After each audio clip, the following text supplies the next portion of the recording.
VocalEye Almost Live Zoom, Crawlspace, hosted by Amy Amantea, with special guests Christine Malec and JJ Hunt. So welcome to this VocalEye Almost Live event. My name is Amy Amantea. My pronouns are she, her, and I'm the Associate Director for VocalEye. I'm your host for these Almost Live events, and I'm a member of the blind community. And I want to extend a huge thank you, as I do every week, but I just can't thank folks enough for all the donations and support. You have all been really fantastic and generous with your time and your contributions. If you're in a position to make a financial contribution, there's always a link in the chat, or you can find that on our website.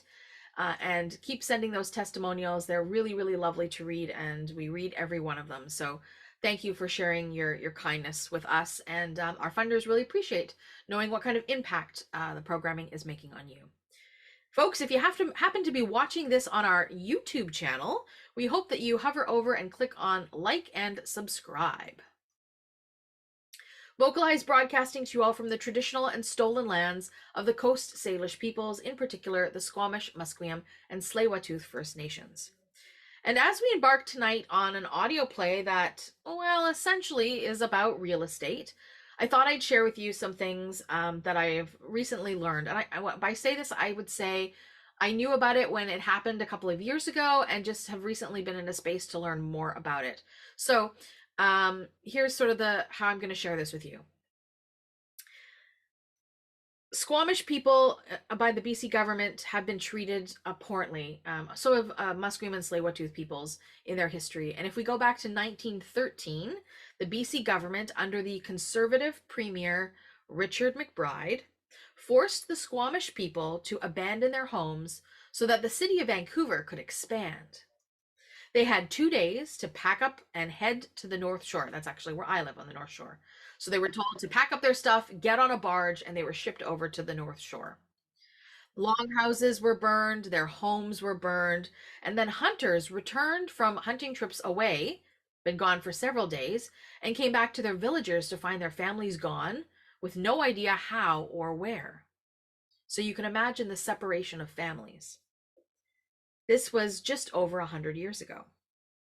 Now, today, in present day, the Squamish Nation has proposed a build of up to 3,000 apartment units southwest of the Broad Street Bridge, so folks who are in Vancouver may know that area. And this is shedding a light on this historic ejection of the members from their traditional territories. The area in question is west of the Molson Brewery site near Vanier Park, on the Fraser Creek waterfront in Kitsilano. The land that the Squamish Nation wants to develop on was once part of an ancient village called Sanok that was home to about 20 Squamish families and 150 people. And this is the land that they want to develop on today. So if you're keeping track, they had this land taken from them, they were ejected off of it, and now today, after having the land kind of gifted back to them as a residential piece of land, now they want to build something on it. And the residents of Kitsilano, the settler residents of Kitsilano, are saying, well, hey, we want to have a conversation with the Squamish Nation about what they want to develop on this land. And the response to the Squamish Nation from the Squamish Nation is, nobody had a conversation with us when we were ejected from our lands. And in fact, there are signs on the lawns of the residents of Kitsilano that says, Squamish Nation, go home. Are you following me? It is their home, right? So some Indigenous peoples today are pointing out that this is a great irony. And Rudy Remar, who is an archaeologist with Simon Fraser University, who's also a member of the Squamish Nation, has said, we were never consulted, and we still are not. And I think that as we talk a little bit about real estate and land, as I've just been a part of a conference where we were talking about historic buildings and whose history it is that we are capturing. This all seemed very, very relevant and apropos considering what we're sharing tonight. So that's what I want to offer you about the things that I've learned in the last week, learned more about in the last week about the ejection of the Squamish folks off of their land. It's Wednesday. It's May the 31st, 2023. And tonight we're proud to offer you our almost live event number 122. 122. And this is a CBC PlayME called Crawlspace. And with us tonight in our Zoom space are our guests from Toronto, Christine Malec and JJ Hunt. So welcome, friends. Hello, hello. Hello. Hello. Happy to I be got here. Are ya? Are ya? Because it's like 9 o'clock, 9:30 where you are. I'm a night owl, you know. I just get going. I do some of my best work between midnight and 2 in the morning, you know. Oh, I hear that big time, my friend. I was not going to go there. You're not going to go there? Well, it could be a double entendre, JJ, but then I would tell you to give your head a shake. A what? A what? We never do those. We never do those. Ever. I wish there was a way to edit timestamps on email though, because it probably looks kind of unprofessional to be submitting work at 1:30 a.m. Like, sort of wish. You know what? If your deadline is the next day, what does it matter when you right? I know. That's what I tell myself. That's what I tell myself. And then I sleep in till 10. You know? That's okay. You get that. You get to have a little nap at 10 if you're up at 2 writing emails. See? Thank you. Thank you for enabling me. I appreciate that. That's right. We're co-enablers, Christine. Thank you. We live similar lives. It's true. The freelance life, you're poor, but you get to set your own schedule, right? Oh, yeah. Gosh, does that sound familiar? Anyway. So I'm so pleased to have you both in the space. It's been a while. What have folks been up to since? Golly, JJ and I are in the thick of preparations for the Luminato Festival, which happens in Toronto in early June. So we've been doing many things. My intellectual adventures have involved puppetry and dance. So two art forms that have been sort of typically not available to the blind community as spectators. And I've been learning a lot, and I'm still processing things I've learned. I've gotten to do some great interviews, and JJ and I will be working together along with a few other blind hosts and describers to bring an audio experience of the Luminato Festival. So that, and some podcasts, and so that requires a lot of lead time and work, and it's been fun and busy and getting busier, which is good. Yeah, it's a full 2-week festival, and so during the festival, Luminato hosts a radio broadcast called Radio Lumi, and it's all audio experiences that's geared toward a blind, low vision audience. And so, yeah, with the blind and low vision hosts and describers from with different backgrounds and experiences, we kind of do our best to bring the festival to an audio internet audience. So it's a really interesting and cool challenge, and it takes up a ton of time leading up to and then during the run. So do they have any described performances themselves, or is it all just available through like radio? They do.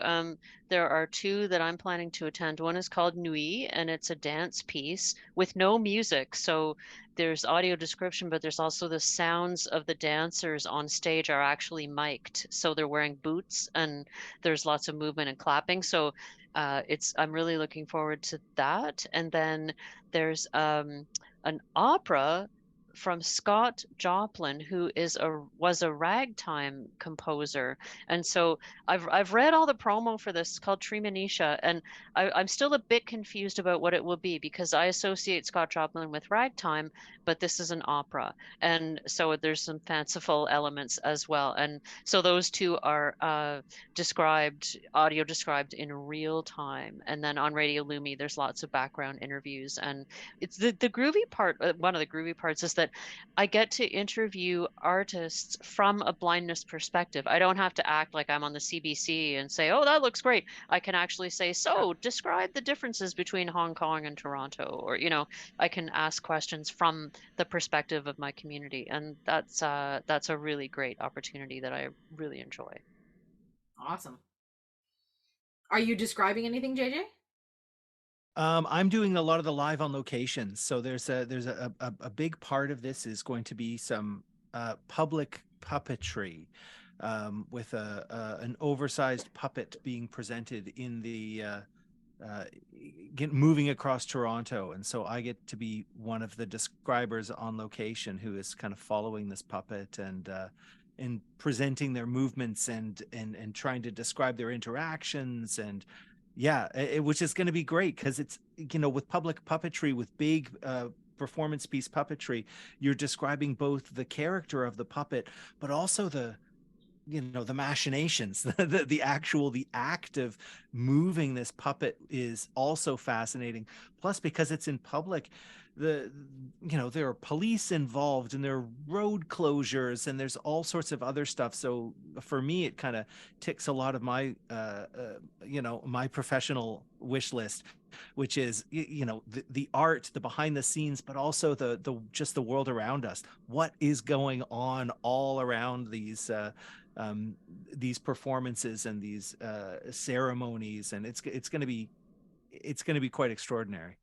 And this puppet is of a Syrian refugee girl. She's highlighting the experiences of refugees. And so to me, the part that I can't get my mind around yet is how such a serious, gut-wrenching topic can be approached in a way that has some of the playfulness of puppetry or the interactiveness of public performance. And so JJ and I will be spending some time, he'll be on location and I'll be sort of asking questions. And so that piece is a particular puzzle to me that I look forward to piecing together, which is how can you approach such an incredibly serious topic, an important topic, in a way that has some public spectacle and some, I don't know. I don't know what to expect. I really don't. And so that's fun.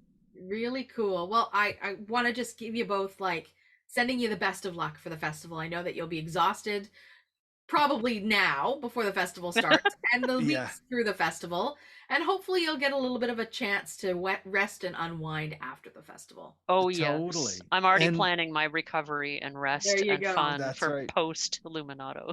And likewise for your show, Amy. I can't wait to I hope there's an opportunity to catch you as you pass through Toronto on your way to Kingston, to maybe break down your experiences over a drink, because I would love to hear about how your show goes. Yeah, you're breezing through our hometown. I'm breezing on through. Yeah. Right on. Yeah, that would be lovely. It's always nice to connect with folks. For sure. So, speaking of connecting here this evening and traveling through different municipalities, what do we got tonight for our friends in the Zoom room? Little real estate nightmare, perhaps? Oh, yeah. Oh, poor. Now I'm saying this out loud, and I'm thinking Louise is looking to buy a home right now. Oh no.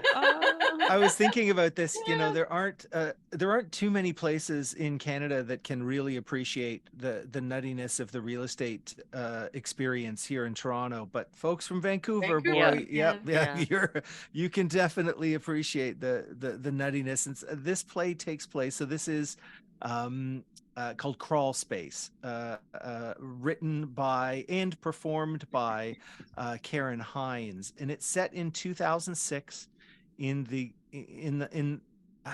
don't know, it's hard to say in the height of, at the beginning of, because it always seems to be some kind of insane real estate time in Toronto, in one of the peaks of the real estate nuttiness. And I read a really great one-line review from the Globe and Mail that said that this play is like a Mike Holmes episode penned by Franz Kafka, and I thought that's pretty accurate. Pretty accurate. Oh, yeah. So it's, as becomes very clear in this piece, Karen Hines purchases this house, and she thinks it's going to be a tidy little dream, and unfortunately, it is much more of a nightmare.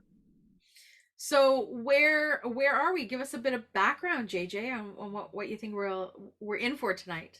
So, one of the things about this show is that she's very careful throughout to, for legal reasons, she can't name exactly where it takes place and who all the players are, because this is based on a real story, and there are some legal ramifications of this. So I don't want to describe too much of neighborhood and such in advance, because I don't want to give anything away, but we can talk about some of that afterward. I thought it Okay. might be a good setup for this would be talking about the idea of staging a house, the visuals of staging a house, because that's kind of one of the things that leads her into this nightmare situation. You know, the idea of staging a house isn't just about cleaning up your house and fixing it all up so that it looks good for potential purchasers. That's part of it. But it's also about creating a visual that sells a dream, right? The object of staging is to flatter the property, but not be obvious about it. You need to clean and declutter and also depersonalize so that people who are moving into who would potentially be moving in can picture their own furniture in it.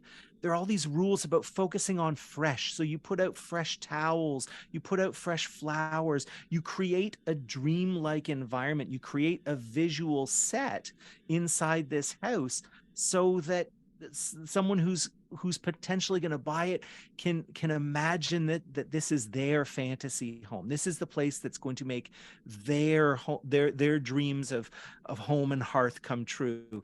And you also have to do little things like fix all the cracks and fix all the chips, little door frames, paint here, paint there, so that any tiny flaws that exist in your home are visually wiped away, so that there's never a moment when you're walking through the house as a prospective buyer that you are given even an inkling that anything could possibly be wrong with this Or that beautifully anybody lived presented there place before you. that probably smells like fresh flowers. No, it's right. It's Yeah. all going to be Nobody set up lived for there you. before you. And it's a little bit like walking through IKEA. Yeah. Like when you go to IKEA and from like department to department, they have a fake kitchen set up and a fake living room. It's like that, except that it's much more sparse so that you can imagine your furniture in there. Because it's like you say, Amy, it's going to be your dream. It's not anyone else's, it's yours. So that's the kind of visual I think it's important to appreciate when especially as this play starts and the protagonist is falling into the trap that is set by people who are selling their houses. It has been staged. The entire experience has been staged for her.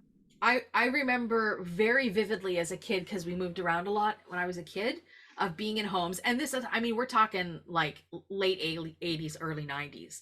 And staging was still a thing then, maybe not as much of a business as it is now. Yes. Yeah. Because people have warehouses of things that they store now. Oh yeah. And take to homes and stage them. But going into somebody else's house and not understanding that it had been staged. Of course, when I look back at it now, I could be in a kid's bedroom and go, "Oh, I want this to be my room. This has got to be my room. Yeah. I want to live here." Right? And it had like nothing really in it. Maybe it had a mural painted on the wall and you're like, "Oh, I'm in a jungle. I really want to live here." Right? That's right. There was no real just evidence. set up. It's just set up to entice you, to make you feel. So evocative. Although I have to say to our blind friends, if you've never experienced it, you probably have a benefit when you're house buying, because you don't get caught in that trap. 100%. 100%. If there are some silver linings, we're finding them here tonight. Okay. And also, I know this because a friend of mine was selling a house recently here in Vancouver, that they were told to bake cookies. Yes. So that the smell of cookies are wafting through your house. That's right. So it smells like fresh baked cookies, or it smells like home. This is such an idealistic idea of what a home smells like. You come home at the end of the day, isn't someone always baking fresh cookies for you? That's like right. this Not is in just my what house. home is like. No, it's instant noodles for dinner for me. That's a dream. Oh boy, it smells like Mr. ramen. Noodles. It smells like Mr. Noodles. All right. Oh God. I mean, marketing is such a powerful tool. It really is. And houses can sell for tens of thousands of dollars more, if not hundreds of thousands of dollars, based on staging alone. Absolutely. And you're right. It is now such a big business that a lot of people will move all of their furniture out of the house, put it all in storage, hire a company to come in, restage with, as you say, warehouse furniture that is just for this purpose, so that it's not real. I was selling my dad's condo after he died, and we didn't have any furniture left, and a real estate agent friend said, "Do you have an air mattress? Do you have some Rubbermaid bins?" I said, "Yeah." She said, "Okay, go into the bedroom, put all the Rubbermaid bins together, put a bed skirt around it, put the air mattress on top, and put the duvet over. Just don't let anyone sit on it," because it was a prop. It wasn't real. But when you walked into the bedroom, it made a big difference if it looked like a bedroom. So we made this very pretty bed that was 100% false. It might as well have been made of cardboard. Like, it just, you couldn't touch it. You couldn't sit on it. The whole thing would have crumbled. Oh, you're lucky nobody did sit on it. Yeah, that's right. I very quickly steered people out of it. Lawsuit. Here's the bedroom. Just, okay, keep moving. Yeah, you go in first and you kind of block the bed. Yeah, yeah, exactly. A powerful tool. Okay, so we've got that element coming into this piece. Anything else you want to share with us to set this up, JJ? Well, only that it was really triggering for me, boy, because I had a terrible real estate experience trying to buy a house in Toronto about the same time. I think it might even be the same real estate agent that's in this piece. I don't know, but yeah, it's just a nightmare of a situation. And I mean, the other thing that's funny about this is the numbers that get thrown around, because this is 2006, and so numbers are thrown around like $200,000 as the upper limit that she's looking for. Whoa, $200,000 for a house is broom closet. Yeah, it's not. There's nothing, It's nothing like it. I did check just to be just to see. The cheapest house currently listed in the city of Toronto on MLS is $739,000, and that's for a tear down. Like, it's just an uninhabitable house. That's so land value. a $200,000 house in 2006. Yeah, it's right. It's just the land.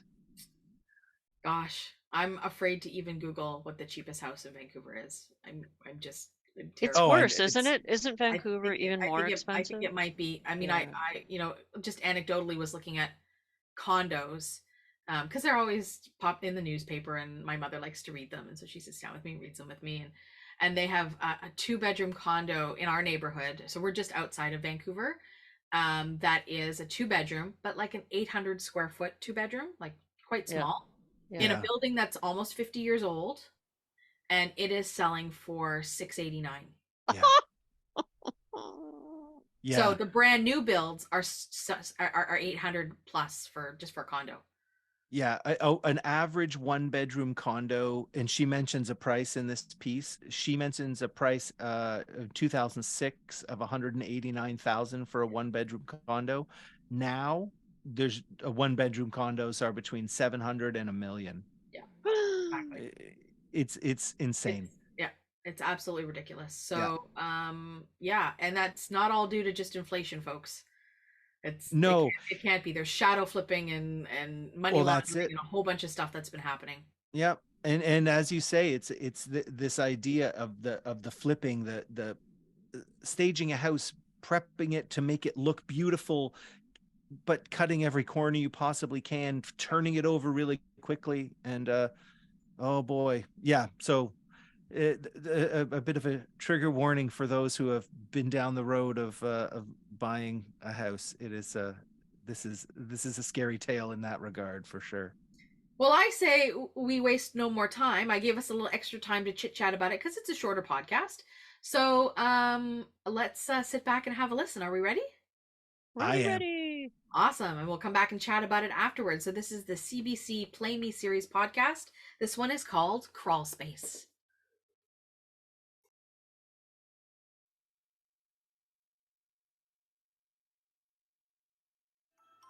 Crawlspace by Karen Hines. So, on my way here, I saw this 2-story semi-detached, not a Victorian, but with the potential for 4 separate apartments without much rejigging. You could also make it into a nice single-family dwelling. 3 bedrooms up, 1 down, say for a teenager, take down some walls. And yet, in a way, it seems why bother, because there would be so much work to do just to make it vaguely contemporary-looking, when you could easily get 3 renters, live in the upper apartment yourself. It has a kitchen. It's very ugly, very cheap finishes. A rather elderly couple lived there. But they were pulling in like 900 from one apartment, 850 from another, both basement suites, very raw, very small, plus 1650 for the main floor. So that's like 3,400 a month. So if you put 250,000 down on this unrenovated $1 million home, renters practically cover your whole mortgage. Kick things up a little, like, say, paint it. You can charge more. Then your food is covered too. You don't need anything. You need nothing.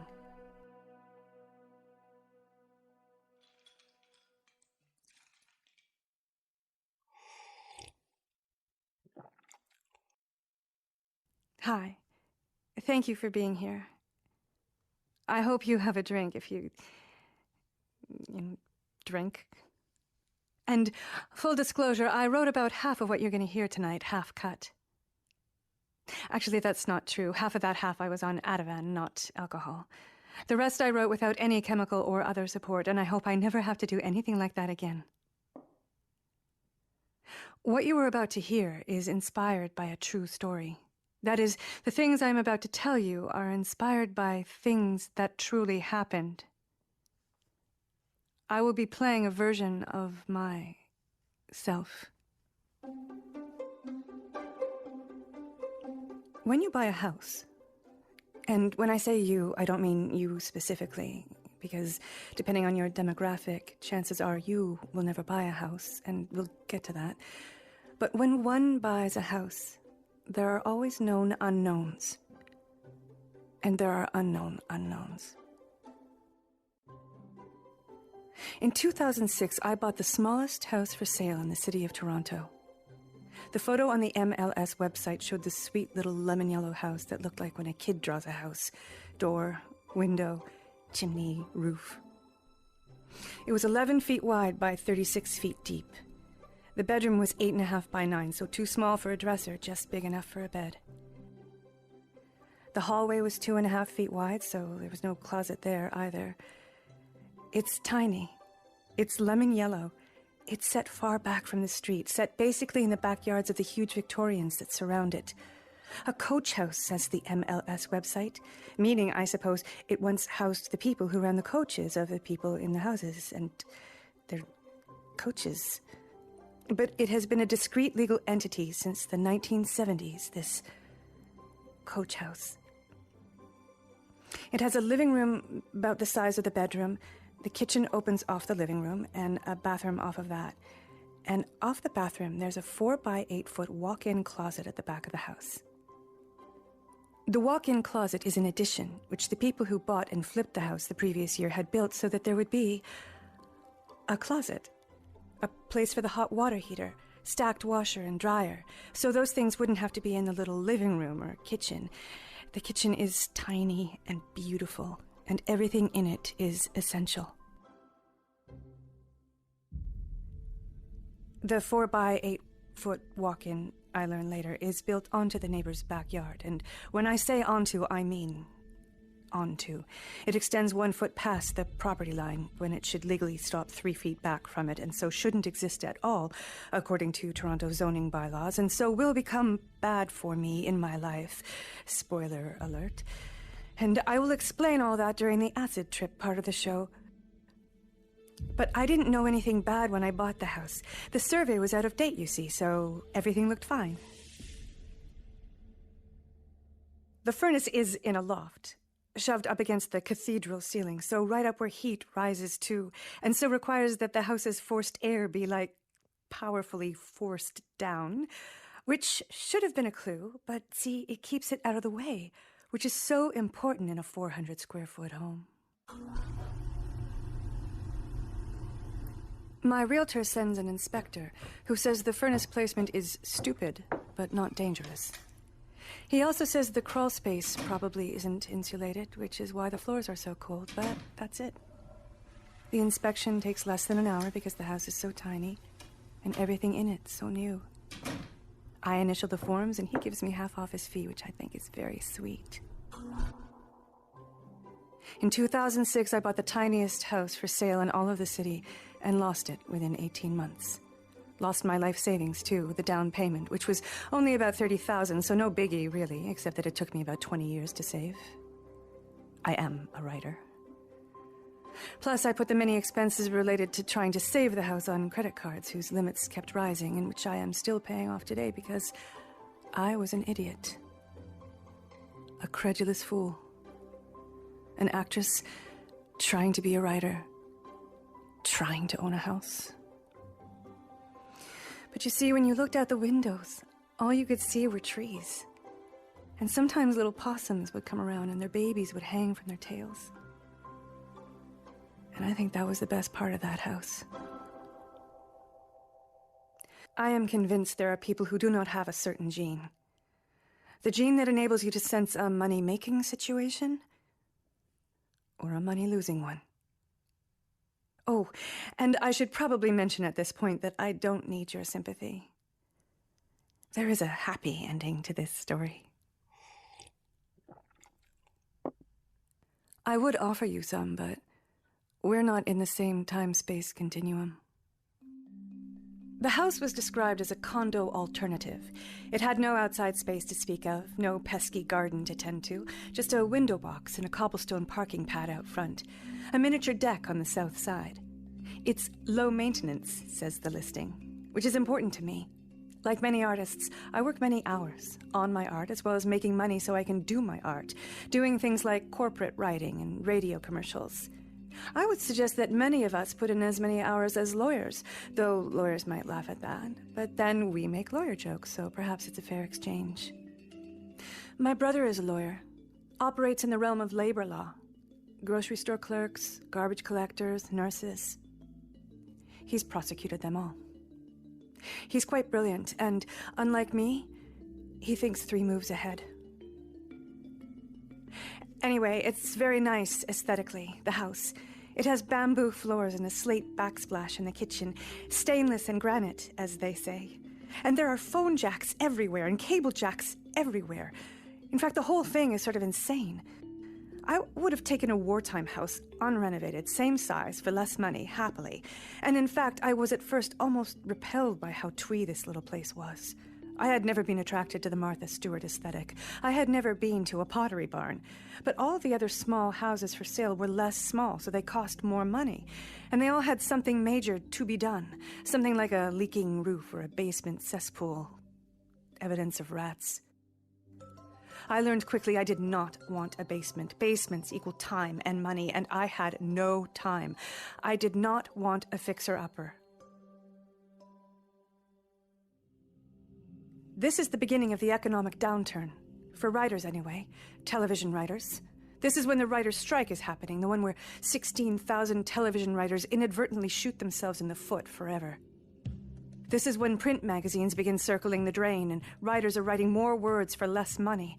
And for those of you who are young, this is for you. This show. This is when SARS has made Canada a no-fly zone for American productions, and everybody is competing for fewer jobs. But meanwhile, house prices are climbing still, 18% a year in Toronto. And then, in the fall of 2005, this little house says on its MLS webpage that everything has been done. You see, on these real estate webpages, they eliminate vowels so they can say more things. That thing was key for me. Everything. Because I knew that after I put every penny I had down, I wouldn't have any money left to do anything. And it didn't have a basement. It had a crawl space.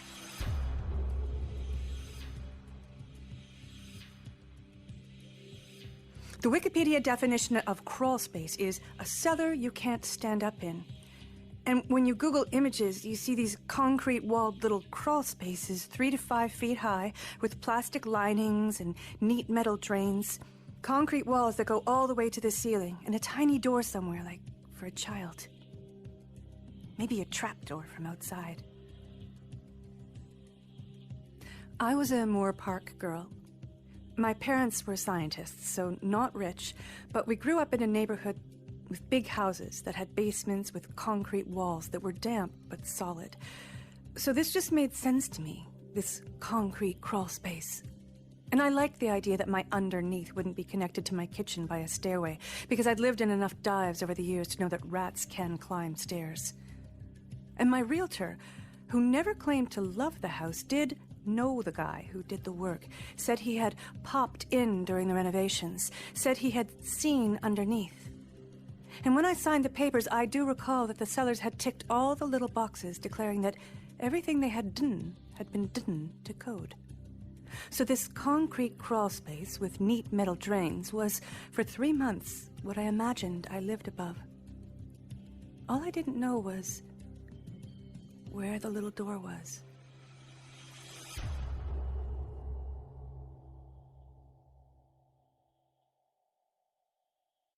We used to live in caves.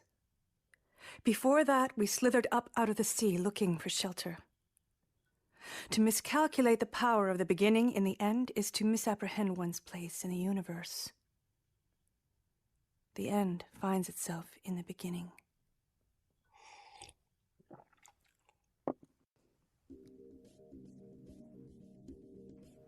And yes, this is, of course, a first world problem, this desire to own property that spans all classes.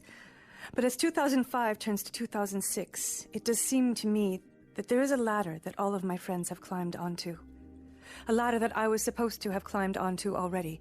The ladder that leads to security, safety, and responsibility. But the ladder is flying away now, like in a disaster movie, where the protagonist has to jump to get on the very bottom rung of the helicopter rope thing. The ladder that has probably disappeared for you. Unless you have a rich and very generous family. Unless you have saved up impossible amounts of money from your 3 jobs. Unless you deal in high-end marijuana edibles. Oh, and by the way, I should explain at this point that anything I say this evening can and will be used against me. I do have an agent who is also a lawyer, Manny Abrams, and he has vetted this script that you are hearing tonight. I also have independent legal representation, but it is pro bono, and so contingent upon my sticking to the script, which has undergone some very recent redactions, so I need this document. Because you see, the names and places described in this story have been changed. I'm supposed to say that. And no one did anything actually illegal. I'm supposed to say that, too. So, for example, if I say Parkdale, I may mean Leslieville. If I say my realtor is Danny, I may mean Jed or Troy, who can be found too easily by Googling Troy, Corktown, and Run for the Cure. I'll explain that in a minute. If I say insurance, I may mean jest of God. And when I say financial help, I may mean harm. But when I say idiot, I mean idiot. And please don't dismiss that bit of apparent self-deprecation as some kind of auto-misogyny. This transcended gender. I was an idiot.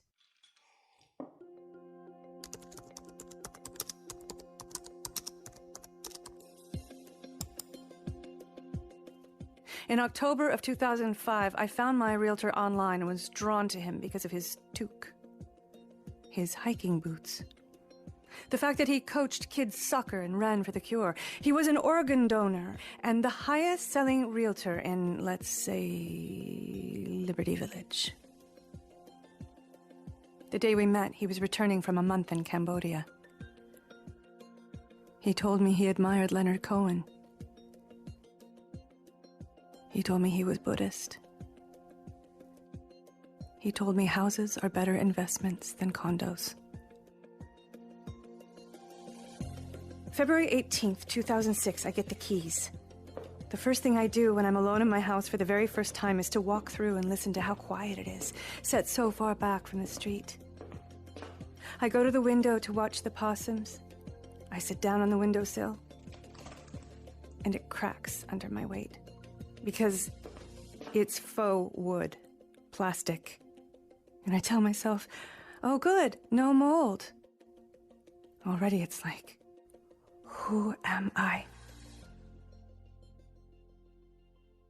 When I was a little girl, I had Barbies, and I loved them, and I did not notice anything weird about their proportions. I would hold them in my arms like they were pets, or put them in a little box and carry them with me to school. Soon the boxes had little blankets in them, handkerchiefs and washcloths I stole from my preoccupied parents, who were too busy worrying about my adopted sister, who was often distraught, to notice the things I stole from them. I stole things from my teacher, gold stars to make my Barbie's wallpaper. I stole playing cards from my brothers for my Barbie's paintings. My father would give me emptied airplane bottles of gin, which I would fill with water from my Barbie's Texas Mickeys. I stole my mother's bracelets and necklaces that would serve inexplicably as decor. And I stole nickels from her purse, not minding that they were not to scale.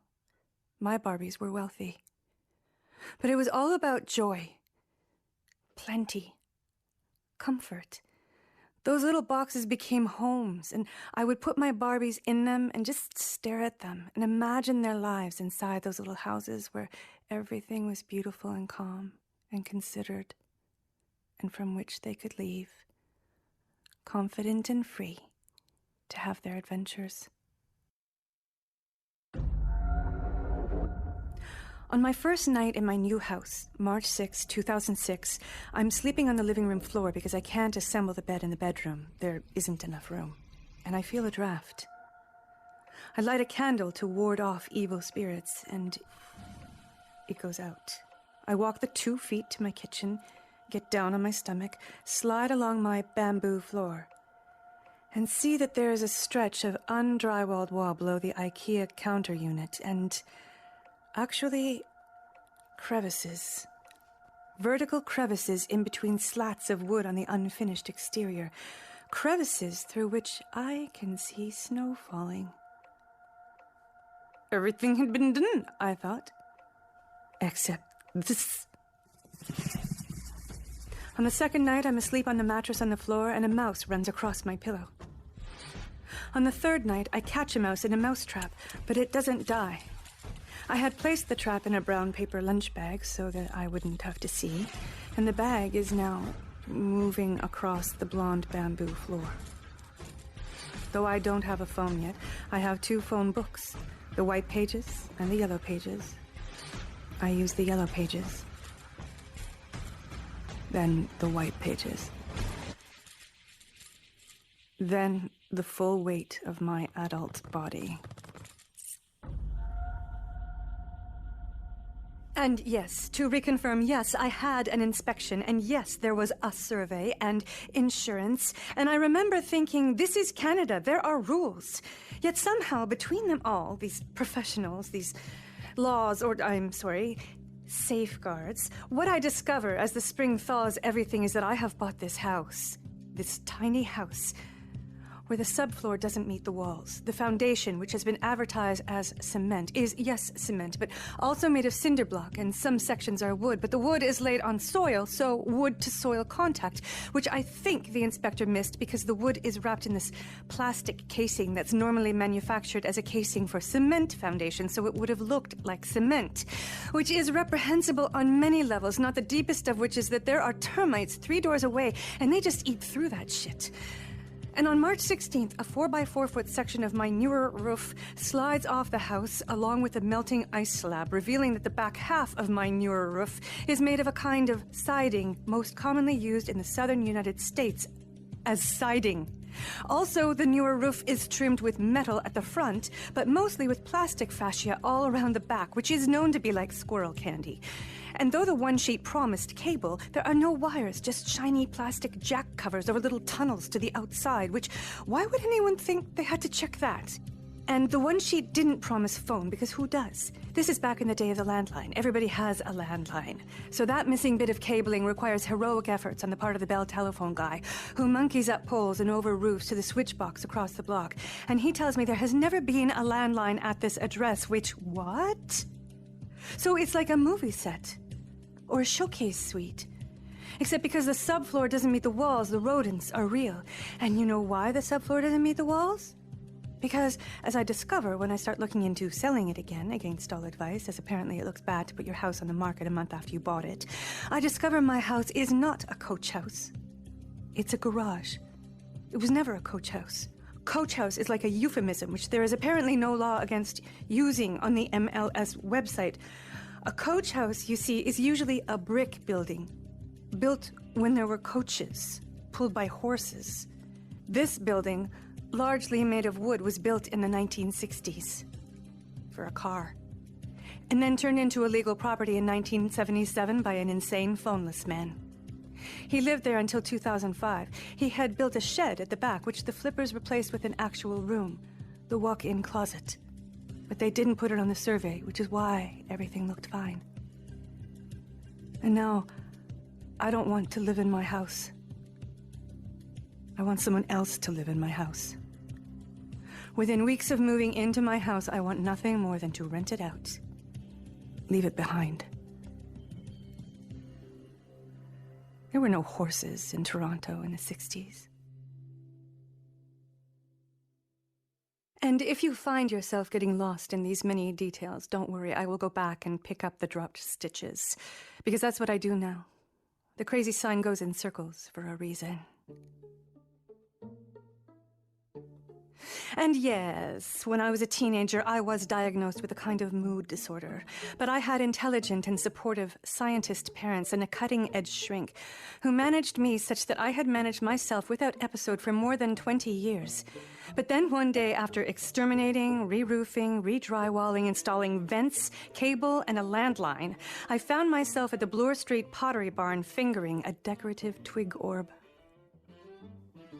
Nothing crazy happened that day at Pottery Barn, depending on what you mean by crazy. No nakedness in the model suite, no weeping on the Valencia 2 sleigh bed. But I did find myself weirdly disturbed, in the eye of a swirling zeitgeist. And after living my entire adult life with inherited pieces of furniture made of painted wicker and wood, I find myself spending thousands of dollars on useless rustic wood ladders and found olive buckets. Chelsea reading lamps for people who don't read, so that my new home might be stylish and anodyne enough for any personality. I'm buying chunky pillows and distressed tin wall decorations. Fucking chalkboards. I'm playing the game now in the name of getting my soul the fuck out of greedy Parkdale. I mean, Riverdale. I do this all on my credit cards, whose limits rise conveniently. This is before the Great Recession. This before automatic caps are placed on credit cards and a girl has to ask for a limit raise, as opposed to just looking down one insane day and seeing that she has spent like $20,000 just to make her house worth what she paid for it, plus another 10 grand at Pottery Barn, Williams-Sonoma, and the Bay for decor. I look down at my credit card statements, but I don't panic. No problem. I am going to make money on this lemon. Now, this was before Airbnb, and where I thought I was going to find my imaginary professors who would want to stay in a house 30 minutes west of U of T, or my imaginary movie stars who would want to brave the Gardiner Expressway after their 14-hour shooting days at Studio City, or famous ballerinas, or pixies. And so that you know, this whole thing was inspired in the beginning by a pretty reasonable desire to pay less for my mortgage than I was for my rent. I had a fantastic apartment on Palmerston Avenue over a store. Warped floors, high ceilings, transoms. But like many artists, I was often away. And my landlords did not grok the concept of subletting. So when I found the little yellow house, I decided spending twice what I had been on rent to mortgage a home that I could rent out half the year made mathematical sense.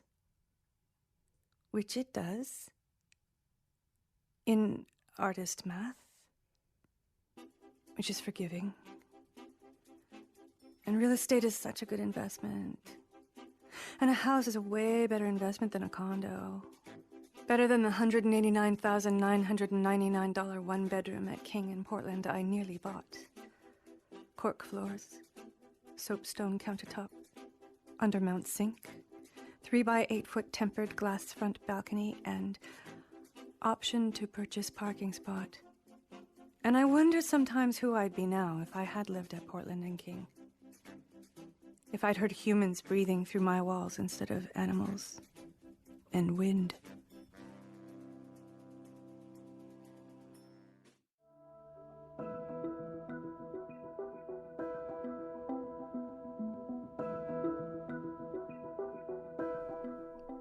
I found my realtor, Danny, in 2005 through his website. His family was from Bristol, but he went to Upper Canada College. He looked like a snowboarder, only different. At our first meeting, I observed the tilt of his head, his perfect spa firm skin, the fact that he seems to need no food or caffeine. At a cafe where he takes me because he's showing me a condo above it, he orders matcha but lets it chill and drinks water. In a wine bar, he orders a glass of Pinot Noir, but drinks less than an ounce. While herds of realtors have died snorting their profits up their noses, mine is fueled by water. I hate every condo he shows me. In 2005, there is nothing for $189,999 except for white bowling alleys, so tiny your sofa has to face a flat screen, not your friends. By condo number 18, Danny is losing patience with me. And so I go online one night and just take a peek above 200,000. And yeah, a garage is technically a condo alternative, no lie there. But weirdly, they don't have stats on how garage prices are climbing in Canada. And really, the main part of the house had been a box, and windows had to be cut out of it and framed with plastic fucking window frames bought from the sitcom store. And the neighbor doesn't notice that what was once a shed is now a room until the plywood camouflaging the back of my house as shed gets waterlogged in the spring rain and falls into her yard. Which I don't understand at first. But I am beginning to learn that none of the laws or guidelines in our country mean anything. It's caveat emptor all the way.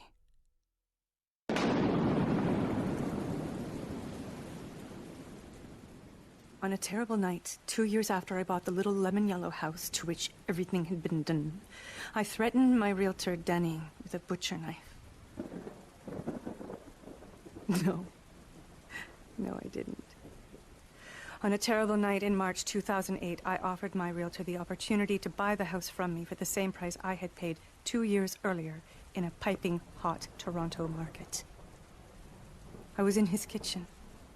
It was dark. I was shaking. I leaned against his polished concrete countertop and said, "It's a good deal, Danny. I hear house prices in Toronto are rising by 18% per year." We were close enough to kiss. He accused me of threatening him. I used to think I wanted a polished concrete countertop. Now, I just want shelter. But then, everyone has their real estate story, right? Their triggers. Knob and tube. Flight path. Landlord-tenant agreement. Termites. Bedbugs. Flood. Roommate. Black mold. Seeping wall. Unexplained odor. Crawlspace. But remember, the ending is super happy.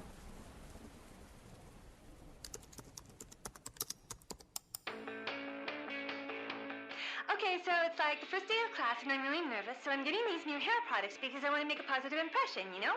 So I put on the gel and I put on the mousse and the hairspray and I'm thinking, I'm going to look really hot. And then I walk into class and all of a sudden something weird starts to happen. It starts to dry, but it starts to dry weird and it gets all hard. It gets all hard like a helmet. Like I'm wearing a helmet on my head. And they're all looking at me like, who is that girl and what's that on her head? Oh my God, it's her hair!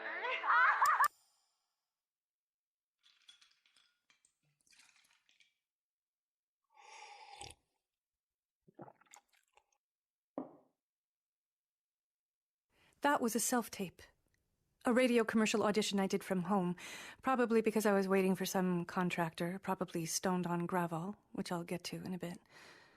Radio commercials were largely how I supported myself at that time, and a self-tape is often a failure guarantee because clients want to meet the performer. Look in her eyes. Make sure she isn't crazy. My agent told me I could have had that one, but the client was concerned that my take was a little too intense. I'm not seeing my friends at this time. I'm not seeing my parents. They are elderly. I am freaky. At a time when I need money the most, I find my agent calling me less often. Okay, so now it's May. Full-on thaw. My neighbor to the back comes to my front door. She tells me that when the Flippers were renovating, she thought they were just rebuilding the shed.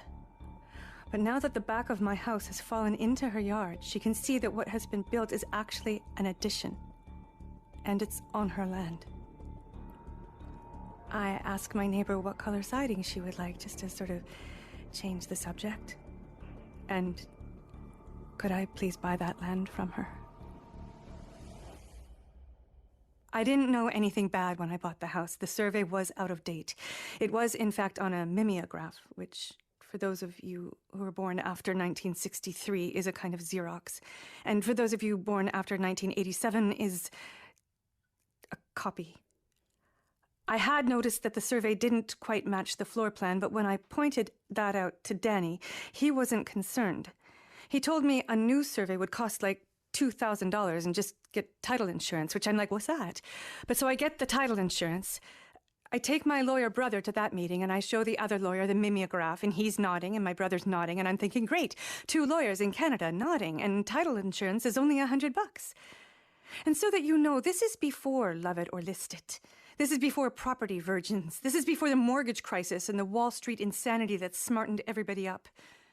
The second my neighbor informs me that my house is on her property, I upgrade from wanting to rent to planning to sell. Full disclosure, I don't care. I will pay for it for the rest of my life. I just don't want to think about it anymore. It's like bedbugs in my brain, these heinous defects. I tell myself, it's springtime. The market's hotter than it's ever been. Just buy the 48 square feet of your neighbor's property and get the fuck out. I learned from City Hall that it can take months or years of red tape to subdivide in Toronto, not to mention the thousands of dollars in fees, which I don't care about. Money means less than nothing to me now. But meanwhile, my neighbor doesn't want to sell. It's land, she says. We don't really own it, she says. It owns us, she says. Just stay. I don't want to stay. I want out. But I learned that if she won't sell, I may not be legal to sell because I now have the knowledge that my house is on her property. So I say, well, just tear the fucking walk-in down. But I'm told by everyone sane around me that if I tear down the only storage in the joint with washer, dryer, hot water heater, the house will be unsellable because those items will have to get moved to where the sofa is. At some point, reality strikes. I'm worth less than nothing. I had put my $30,000 down. If I try to sell it now, I'm being told, my house could be worth as much as $50,000 less than what I paid for it. I think title insurance. But as I learned from that lawyer, my title insurance offers no protection around boundary issues when insufficient boundary information has been provided. Meaning, why hadn't I just gotten a new survey?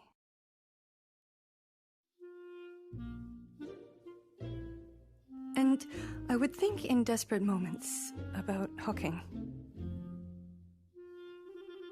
But like the kind of hooking I imagined in my childhood, where I would put on a pair of sparkly shorts and walk the block down to the busy street, come back an hour later with a jug of milk, a loaf of bread, and a crisp roll of 20s.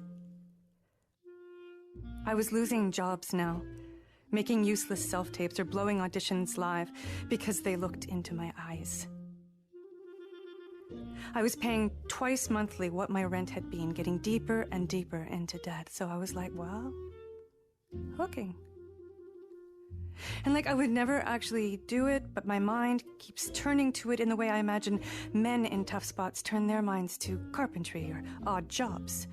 I imagine it, and I know I'd be too scared, but I am by this point $43,000 in debt on my credit cards, roof, pottery barn, twig orbs, and also my new habit of basically putting my mortgage, utilities, and groceries on my Visa, cash advances, which I have been convincing myself are okay because I am in transition and fuck acting. The newer, better TV, writing jobs I was maybe going to get would take care of all my debt. But now we're talking siding and subdividing, and so I do the deadliest thing. I get financial help from my brother. Just for the siding at first, but bit by bit, he comes on board my sinking ship. He co-signs a line of credit against my house, so I won't lose everything to the bank. I should have let the bank have it, Because what happens now is my brother starts talking 3 moves ahead. Raising the house up, moving it onto land I legally own. He sends an engineer who suggests knocking down the walls and building a basement. For a closet. We could do it in the fall. And even I know you can't rent out a construction site. And even I know I will be borrowing more money from my brother before this is over. And that I am trapped in Cabbage Town.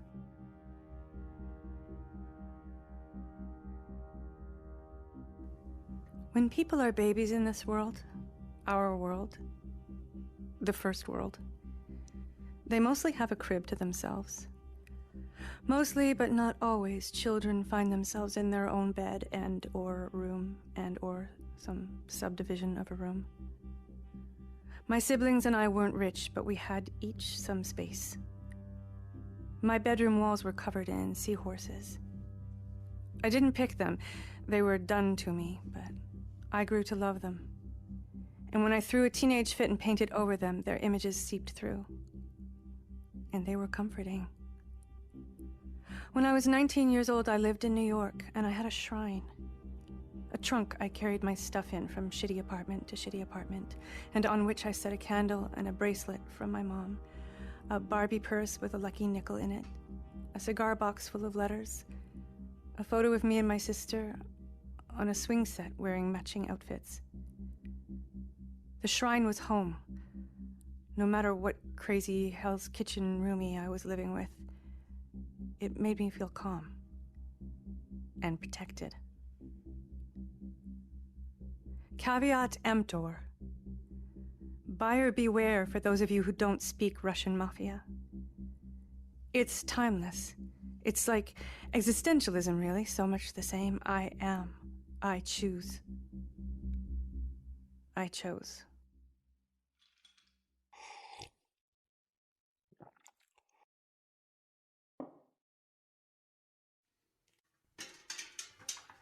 This is a Pottery Barn found olive bucket. Once used to gather olives in countries along the Aegean Sea, this bucket takes on new life now as a home for potted plants, seashells, or anything else that sparks your imagination. It's made of metal and was found on the island of Sifnos, where it was used to collect olives in the fields. Each one is one of a kind and therefore unique. I chose this. We all have our things. Heights, needles, small spaces, spiders, blood, drowning. Crawlspace. We used to live in caves. Before that, we slithered up out of the sea, looking for shelter. On the night of May 29th, 2006, I come home after a week in South Africa, shooting a television commercial. And when I say South Africa, I may mean Thunder Bay. And when I say shooting a television commercial, I may mean leading a clown workshop. I exit the taxi, roll my suitcase up the cobblestone parking pad, open my front door, and I smell a smell. The body weight of adult raccoons in Toronto varies considerably. Males often weigh in at 20 pounds or more. That's like a big cat. The average city mouse weighs about an ounce. That's about 25 grams. At the beginning of winter, a raccoon can weigh twice as much as its spring weight due to fat storage. So like 2 cats. So let's say the average male raccoon at the start of winter weighs 35 pounds. That's more than 500 average-sized mice to make up a good-sized male raccoon, or a fat female, a mid-sized dog. The heaviest recorded raccoon weighed 62 pounds, but that was in Louisiana. That's more than half of me, more than half of a human body. A large male Toronto raccoon at, say, 40 pounds would weigh slightly more than a third of my body. Probably the middle third, with all the organs.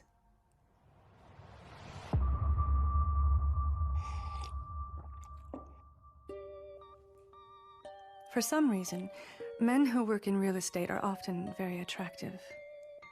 Like psycho killers. Think Paul Bernardo.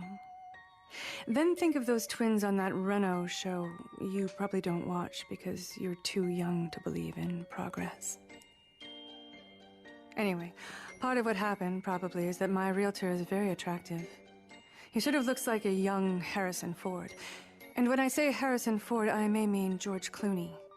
And when I say George Clooney, I may mean a beach body Gandhi. And though I don't think I ever would have slept with Danny, and he certainly would not have slept with me, I saw his wife. She looked like a young Gwyneth Paltrow. And though I don't even really like him, I know he is attractive in that cruel sort of way. And yes, you did just hear me use the word cruel in the context of attractiveness, which might betray my mean daddy predilection. And so yes, I did respond to his quiet authority. I don't fall for that shit anymore, just so you know.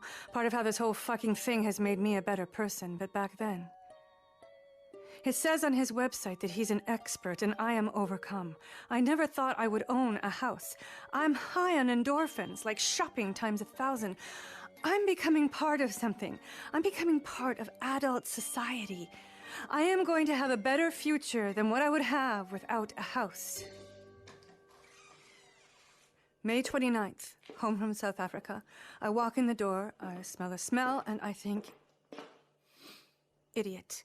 In my rush to leave, I left wet laundry. I check the washer. Nothing. The dryer. Nothing. But the smell seems to be coming from the back of the house where the plumbing is. In the morning, the smell is worse. I call Danny. He pops by in his rounds, tells me I have a dead mouse, probably in the crawlspace. The odor will dissipate in a week or so. 1 week later, the smell is worse. I call Danny again, and he is getting testy. Must be a squirrel, he says. Might get worse before it gets better. He dashes off. It's springtime in the hood, and the market is heating up. Back in February, when I had asked Danny where the access to the crawlspace was, he gestured vaguely at the icy deck. Now I examine the deck, board by board. There is no little trap door. Just one area where the screws are stripped. When I call the seller, which I think you're not supposed to do, and I ask her where the access to the crawlspace is, she tells me in a dead voice that it's under the deck, somewhere. The deck floor is 8 inches off the ground, and even I can't squeeze underneath it. I call back. She blows me off. And see, this is all before extreme home makeover and Scott McGilvery and HGTV porn. This was a different world. Homes on Homes was the only game in town, and I wrote to him. 3 weeks later, I received this email back. Dear homeowner, your story would make a unique and interesting episode. Unfortunately, it is only possible for Mike Holmes to help people who have been ripped off by a contractor or builder that they hired themselves. Best of luck, Sherry Holmes. Wonder if they're related. Anyway, raccoons are not rodents. They're small bears more. And contrary to popular opinion, they don't wash their food, but they do like it moist. They travel in families, and just like ours, their babies like to curl up with their moms when they sleep in their rock dens or tree nooks. It makes them feel secure. Danny had explained to me when we first looked at the place that my flipper was a widow. My seller. She had designed the interior herself. It was, he told me, her passion project. The night we signed the papers, Marilyn and I, and did that back and forth thing, she invited me in from Danny's Range Rover because she wanted to meet me. She wanted to tell me that she had carved the little rectangular pieces of slate for the backsplash herself. She wanted to tell me how sad she was to let the little house go. She looked deep into my eyes. She hugged me, and I remember the softness of her black sweater with black rabbit fur trim, how warm and comforting her plump arms were. I remember my spiritual real estate agent, expressionless, arms crossed, standing by.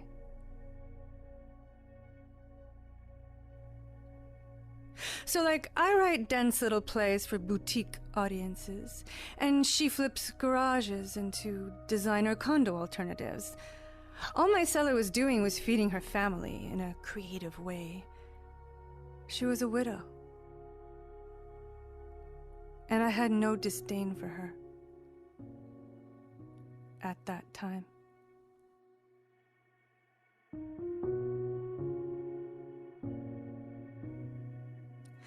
We all want the same thing. We want to survive. We want to find meaning in our lives, and we want something better than what our moms had. Danny had also explained that, except for the backsplash, the heavy lifting for the renovations had been carried out by Marilyn's son, Jason, who was himself a real estate agent. He had overseen the construction. At the time, I took that to mean transparency, decency. The renovations were being done by a son for his mom. The guy's an actual realtor who must know how things should be, how things must be to warrant the "everything has been done" moniker on the MLS site.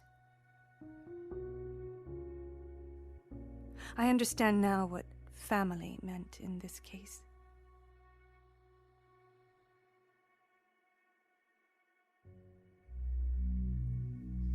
Someone once said that character is about what you do when no one's looking.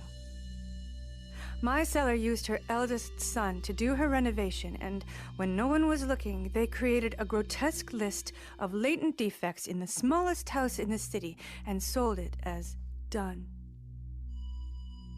I'm the kind of girl who tidies my hotel room before I leave, and I leave a tip. But I have stolen newspapers from Starbucks, and I can be a condescending little cunt from time to time, so perhaps this is my karma. What it all means in June 2006 is that I'm living in a movie set for a horror film. All that's left is for the body to be that of a human.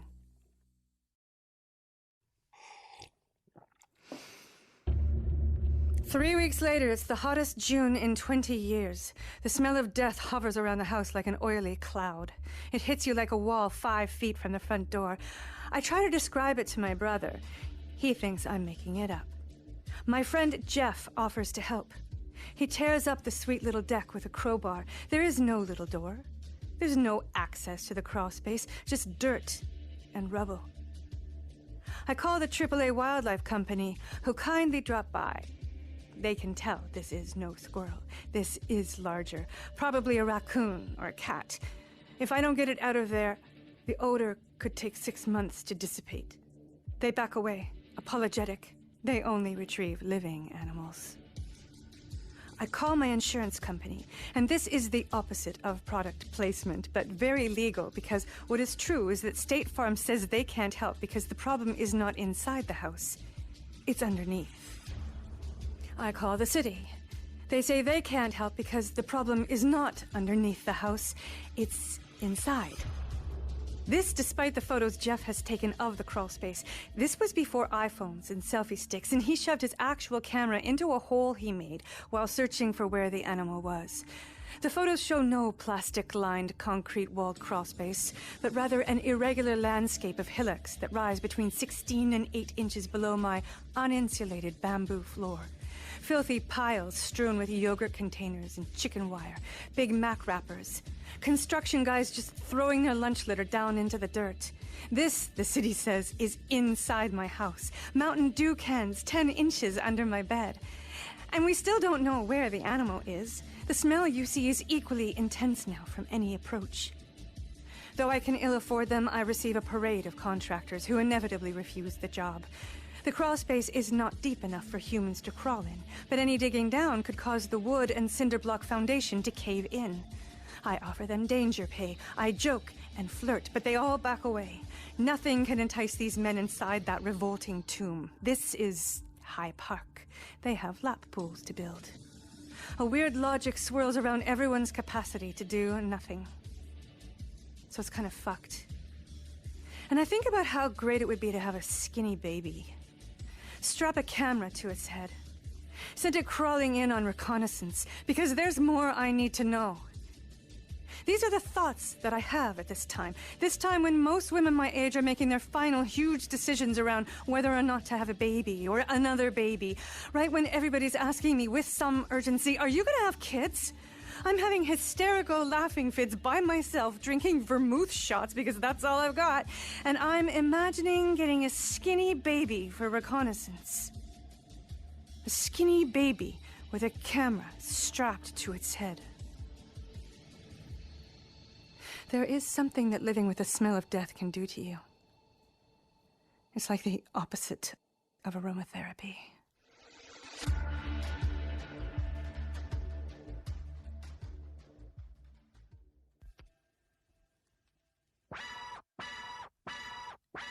I was, in 2006, writing pitches for television shows.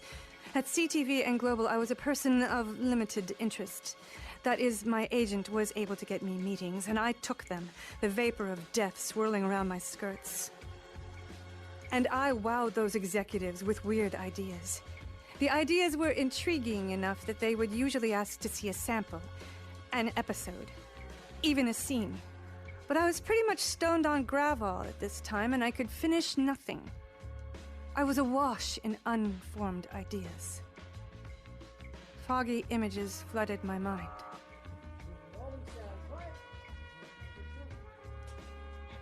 Interior, day, kitchen, cellar and buyer fucking on granite countertop. Her wetness pooling on the gypsum, his cloven hooves skittering over the glassy surface as he thrusts his cellar cock inside her buyer pussy. She tries to grip the beveled edge to stop them from sliding off the countertop and onto the wide plank floors. But even in the throes of coitus, her manicured nails and his goat-hooved feet can't make a scratch on a diamond-sealed surface 3.8 billion years old. A woodland's Ojibwe mother and baby staring at them through the lead-paned windows trimmed with Faro and Ball popcorn white semi-gloss. Cut 2. Title credits. I actually presented these.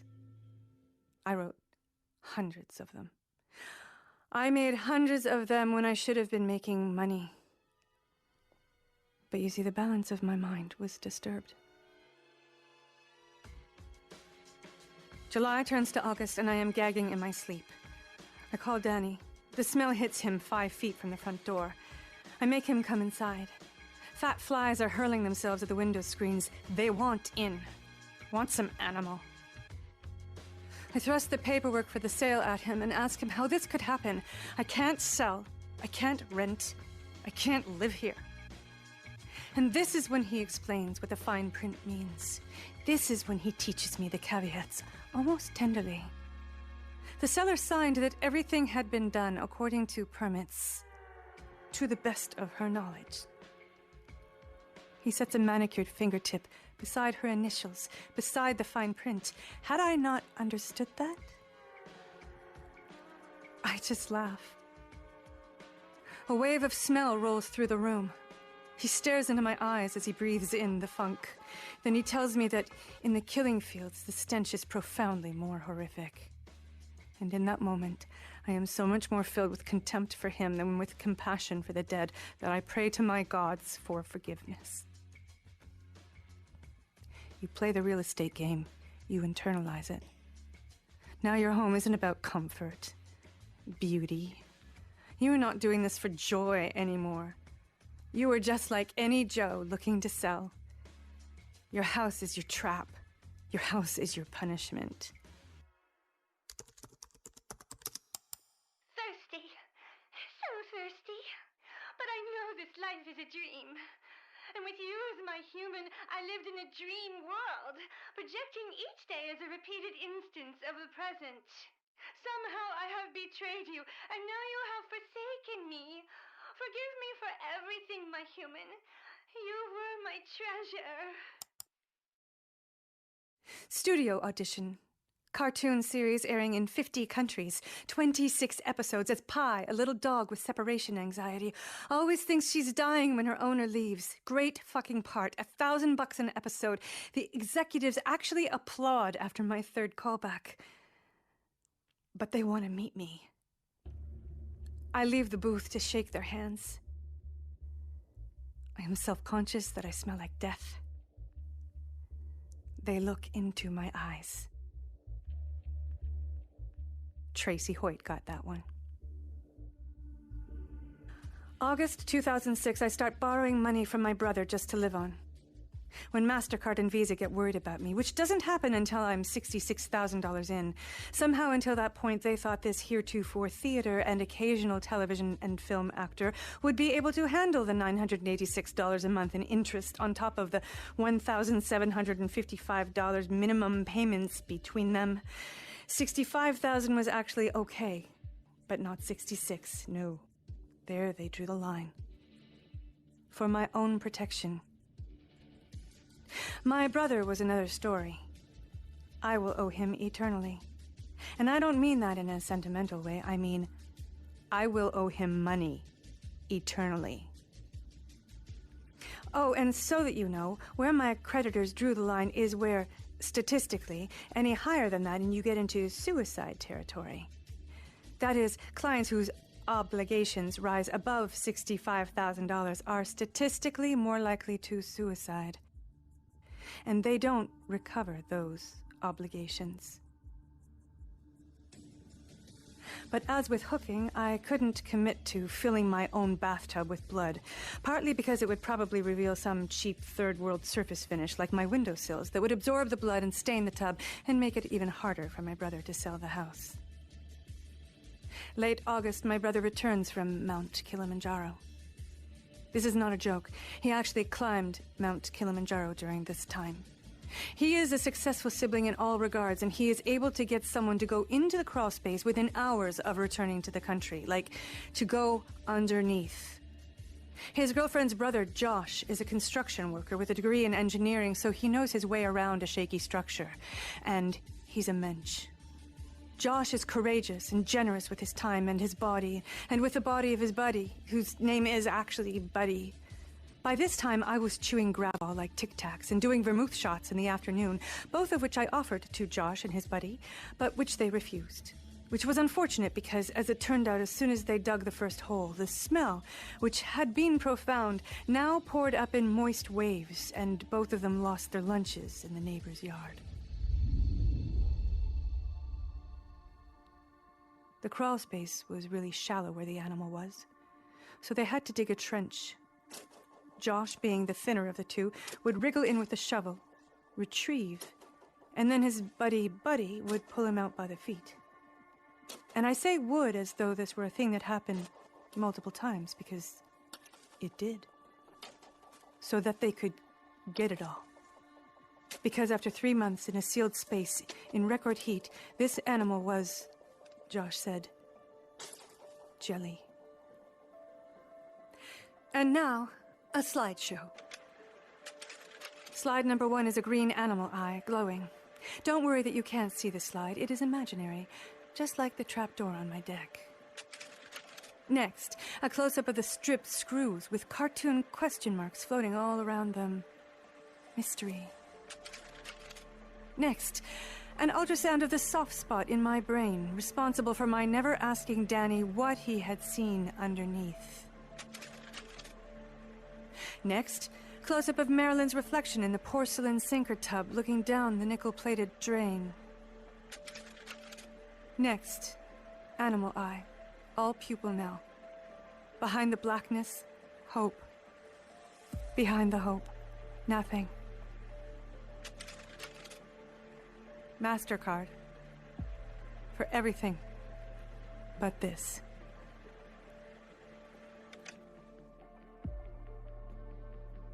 Now that I know that the crawl space underneath my house is only designed for animals to crawl in, I am somehow free. Free from all fear now. Homeowner fear. Because I now know every inch of this place like one knows a new lover whom one has kissed everywhere. Only this lover is disgusting. I feel free from the pressure to achieve anything else in my life, and indeed after this time, I don't achieve much. Professionally, anyway. Not for a while, anyway. I suppose because part of me believes the world I cared about doesn't exist. This is right before the banking crisis, subprime madness. Bernie Madoff, Freddie Mac, Fannie Mae. The world is revealing itself.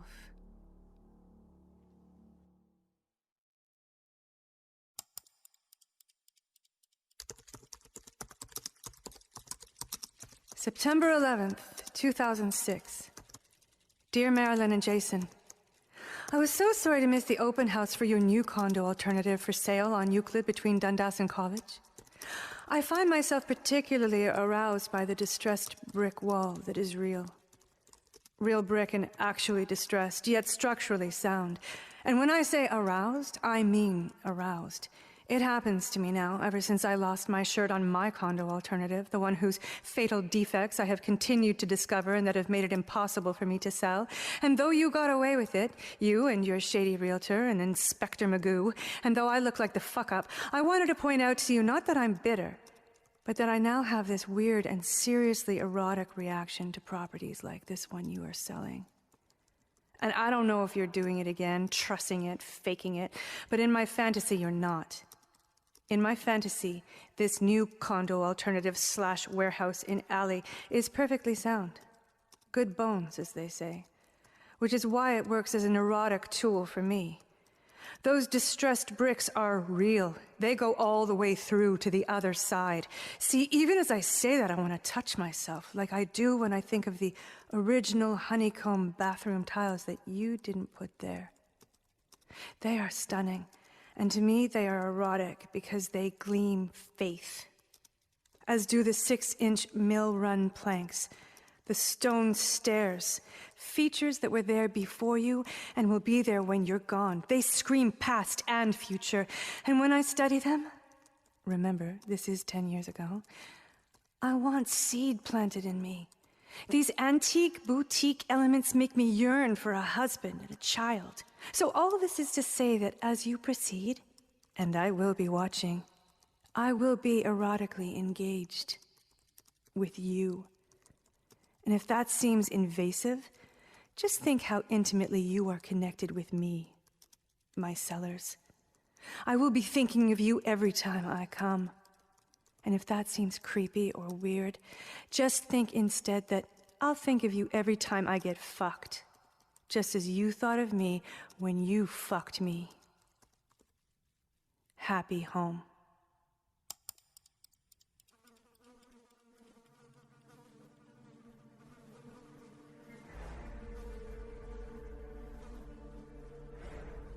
Two weeks later, a fat fly buzzes into the kitchen and hurls itself against the bright window.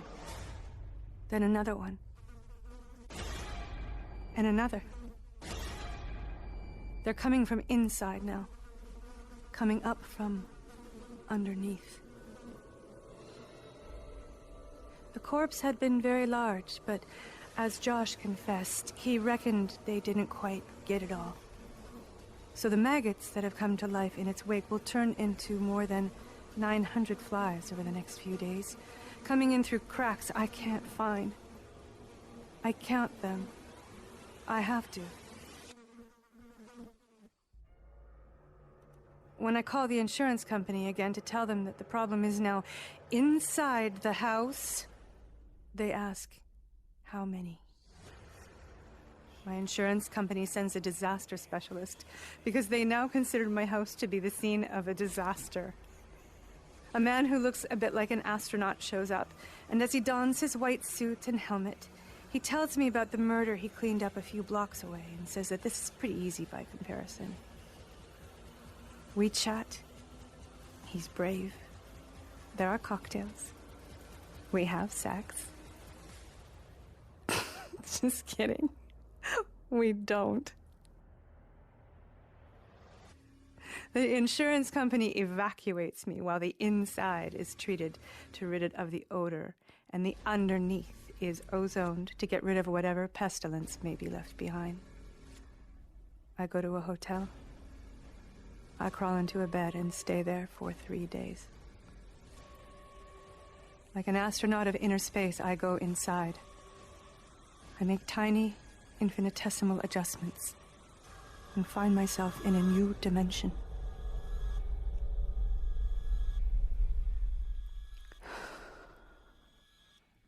The animal died below my bathroom floor, directly beneath the porcelain sink with nickel-plated drain attached to a steel pipe that dripped water at a cheap substandard joint underneath. It was a raccoon. Probably.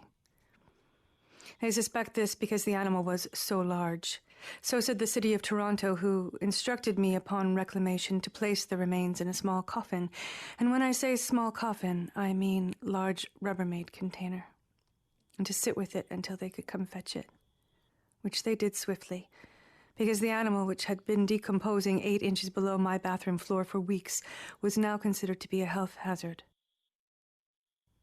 for my neighbors. And I sat with it.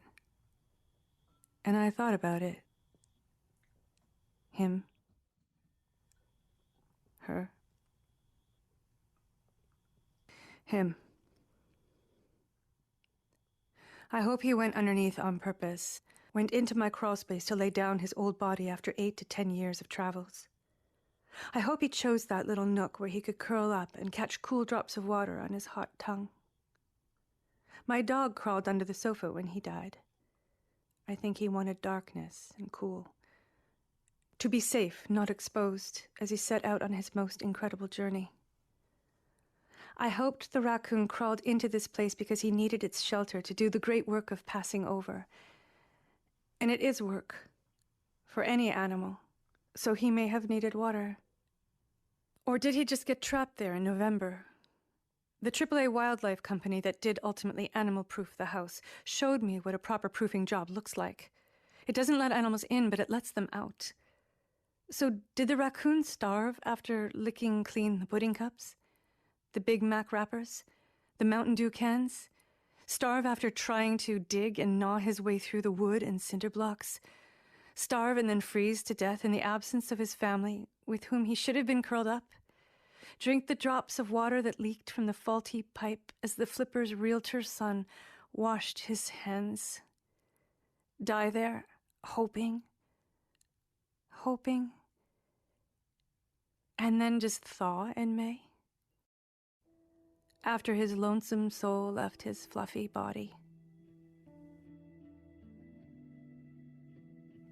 For months, instead of exercise, instead of remunerative work, instead of spending time with friends and family, I do little else besides try to fix that house and sell it.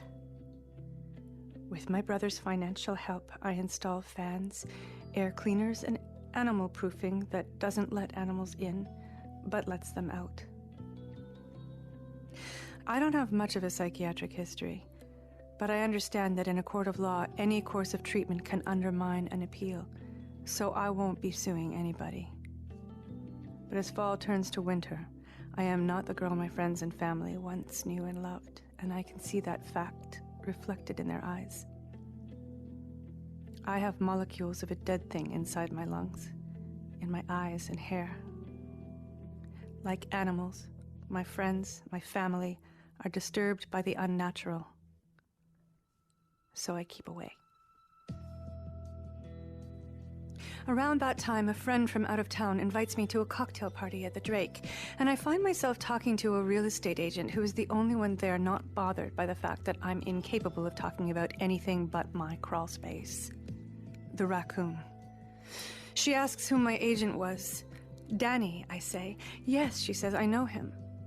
She asks me the name of Marilyn's son, the listing agent, the inspector. She knows the inspector. She knows the agents, has met them at conferences. They go drinking together, have sat together at a table.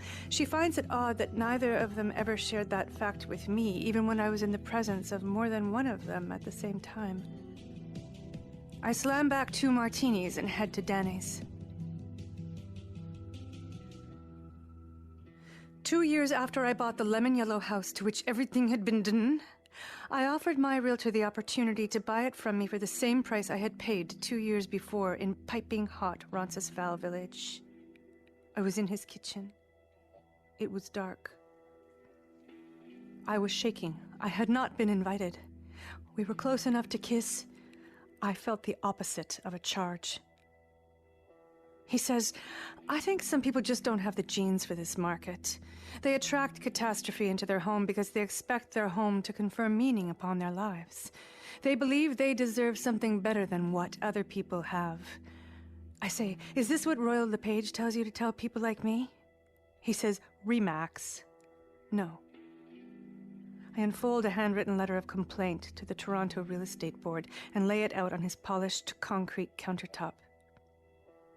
The letter outlines the 8 ways he has contravened their codes: the unchallenged survey, the insufficient inspection of an irregular property, failure to disclose professional and personal relationships. But Danny isn't worried. You see, the Toronto Real Estate Board writes codes, not laws, which Danny would know because he sits on the Toronto Real Estate Board.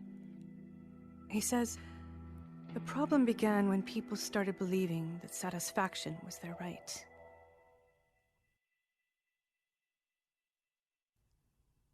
And I think that's true.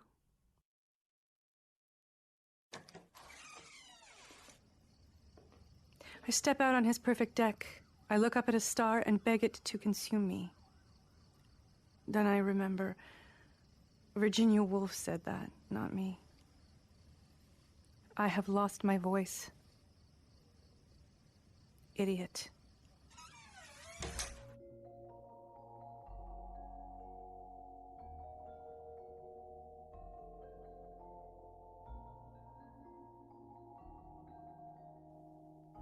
They say that LSD can be used to mitigate despair, so I have been taking it.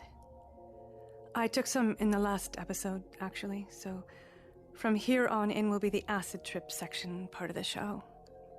This is the part of the show that can go either way. Which either? The third one. To get things rolling, I'm gonna read a little bit of the Realtor Code of Ethics. Verbatim. Under all is the land. Upon its wise utilization depends the survival and growth of our civilization. 6 months after I threatened my realtor with a useless letter, I retained a new realtor and sold the house with full disclosure of all remaining defects. The realtor is instrumental in molding the form of his or her community. Title insurance was transferred for what it was worth, and the inspection lasted 4 hours.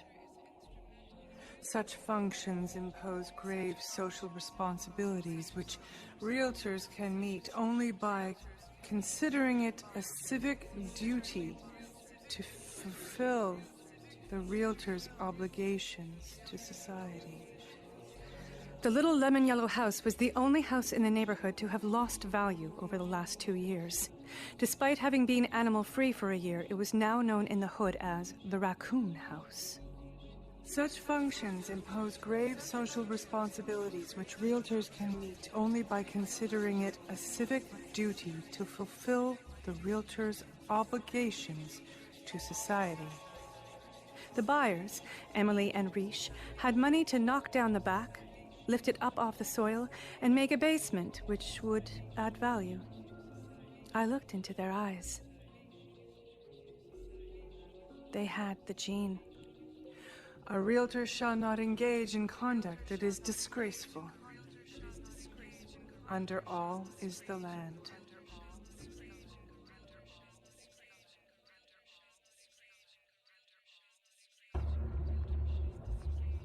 I used to count on my country, but then I realized my country does not recognize itself. I used to worry about my country. Then I realize my country doesn't worry about me. I see young people in the subway or the street, and I want to tell them that I would burn my right hand in a fire to change the future. But there is a rhythm at play, something elemental, with a dark heart.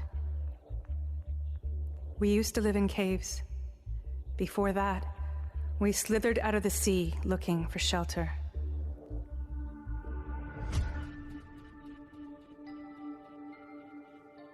This is a twig orb. A Pottery Barn decorative twig orb that I bought. It is natural and can twinkle with lots of tiny lights. It provides a textured alternative to traditional outdoor ornaments, but can be used inside as well. Used for, I don't know. But you can place it, inexplicably, on an equally useless credenza, and they go together. It is made of natural twig and tiny metal pins. When I first saw one, I thought, how gorgeous. What a beautiful indigenous objet. And I'm sorry, I don't know the Ojibwe word for objet, but anyway, it's not. I don't know who invented the twig orb, but it can be threaded with tiny LED lights. When it's not in use, you can wrap it in tissue paper and store it securely in a small box or divided bin. I love divided bins. I mean,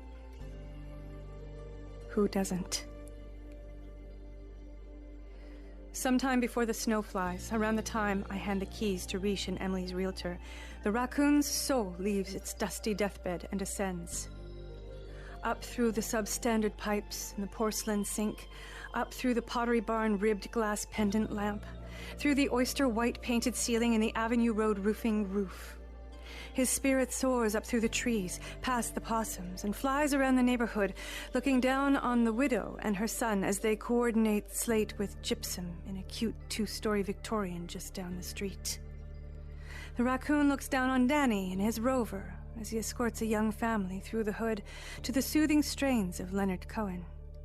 The raccoon's soul looks down on his own family, his widow, 3 adolescents in the shadows in a driveway, huddled over salmon bones, pudding cups, Big Mac wrappers, and ketchupy burger buns. I exit the little yellow house for the last time, set some sweetgrass in the window box, and walk down the cobblestone parking pad with the opposite of a dowry. I have less than nothing. In nothingness, I am free. In my freedom, I am home. I head for Chicago, and when I say Chicago, I may mean Prague, and when I say Prague, I may mean Calgary. The raccoon's soul rockets above the city. He flies so high that all the houses and buildings disappear before his dazzled eyes. He heads west over mountains and plains. I follow him.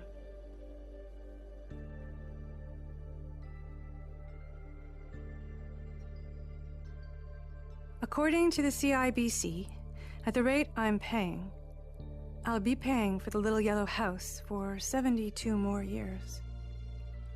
On the bright side, it's very low maintenance. I call it my dream house.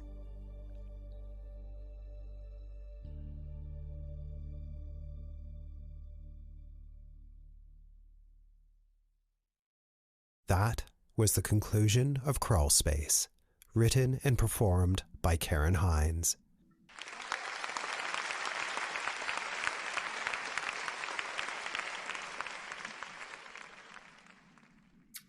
Well, here we are from Crawlspace, and I'm a little creeped out. Just a little? Just a little? Just a little. Just a little. That's So, that should be shown to every, like, anyone considering buying anything. do you know what's interesting to me? I often talk about this, like, in terms of the kinds of things that kids are taught in, like, high school. Like, nobody's taught how to use a credit card. Nobody's taught how to like manage Mm. their bank account, how much you're supposed to spend on housing versus food versus, right? That pie chart that as an adult sometimes you come across where it's like you never spend more than 35% of your income on your housing. That would have been important to know, like when you were looking for a place to rent, or perhaps how real estate works. Yeah. So that you can be an educated buyer. Yeah, how does anyone know anything about? There's so many I mean, aspects of life like that. I've never used sine, cosine, and tangent once in my life on my scientific calculator. So I would much rather have known how to like use my credit card properly or buy a property. That's Anyways. right. First and last would have been a better concept to wrap your head around, eh? No kidding. Right? Yeah. And it's true in those situations, you rely on experts.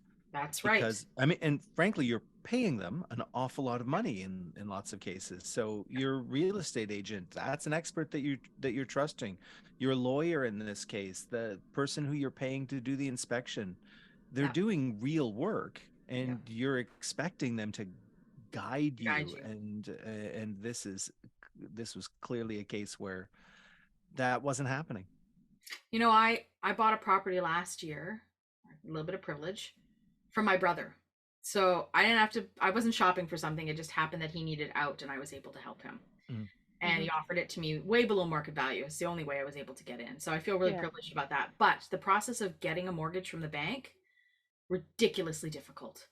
And that every day they wanted something. And it's like, don't you just have a list you can give me of all the stuff that you need? But every day, and then the day before closing, they said, oh, we need an inspection. And it's like, but there are renters in that unit that you have to give 48 hours notice to that you're going, right? Like, yeah. And it was just such a, and going to the notary to sign the paperwork, we signed on the hood of her car in front of her house. No office, no, Yes. and as we were pulling away, somebody else was pulling in and signing on the hood of their car. And it was like, what is this world coming? And that was my first, and my mother, who's bought and sold property her entire married life, right, was like, this is not how this is done. Yeah. So I would love to revisit your real estate nightmare, JJ, if you're willing to share it with us. Yeah, absolutely. It was for me so it was about the same time my wife Lois and I had a toddler, and we were living in a 1-bedroom apartment, and we looked for a year and a half. It was such a difficult time trying to find a house. Finally found the one we were going to get. Wonderful. Made we thought we made the purchase. We gave our notice in our apartment, and a week before we were scheduled to move in, when all of the paperwork was just sitting at the lawyers getting, finally signed off on, we learned that the people who were selling us the house didn't own the house. And no one had discovered this. Right. It was a case of the father in the household had died. He was an old man, and he had died, and his daughters presumed that the house would go to them, but the house hadn't. It went to the mother, but she had dementia, and then the original ownership agreement was in Italy, and it was what turned out to be a 50-week delay, a full year's delay. Wow. And I mean, thank goodness we had the apartment that we thought we were leaving was a nice apartment, and our landlord hadn't rented it out yet, because we just immediately called him and said, please, have you rented it? Can we keep it? And we went month by month with our existing landlord and kept that apartment. But it was one of those situations for a full year. We were in limbo. No one took any responsibility, not their real estate agent, not our real estate agent. No one took any responsibility. And we went from having because there was going to be lots of renovations. And we went from thinking that, we had all the contractors lined up, ready to go, and then they all had to get dropped, and we couldn't get them all back because we didn't know when the situation was going to get better, when it was going to get fixed, when we were actually going to have access. So 1 month of construction turned into 3 months of construction, and the house had then been sitting vacant for a year because no one been living in that.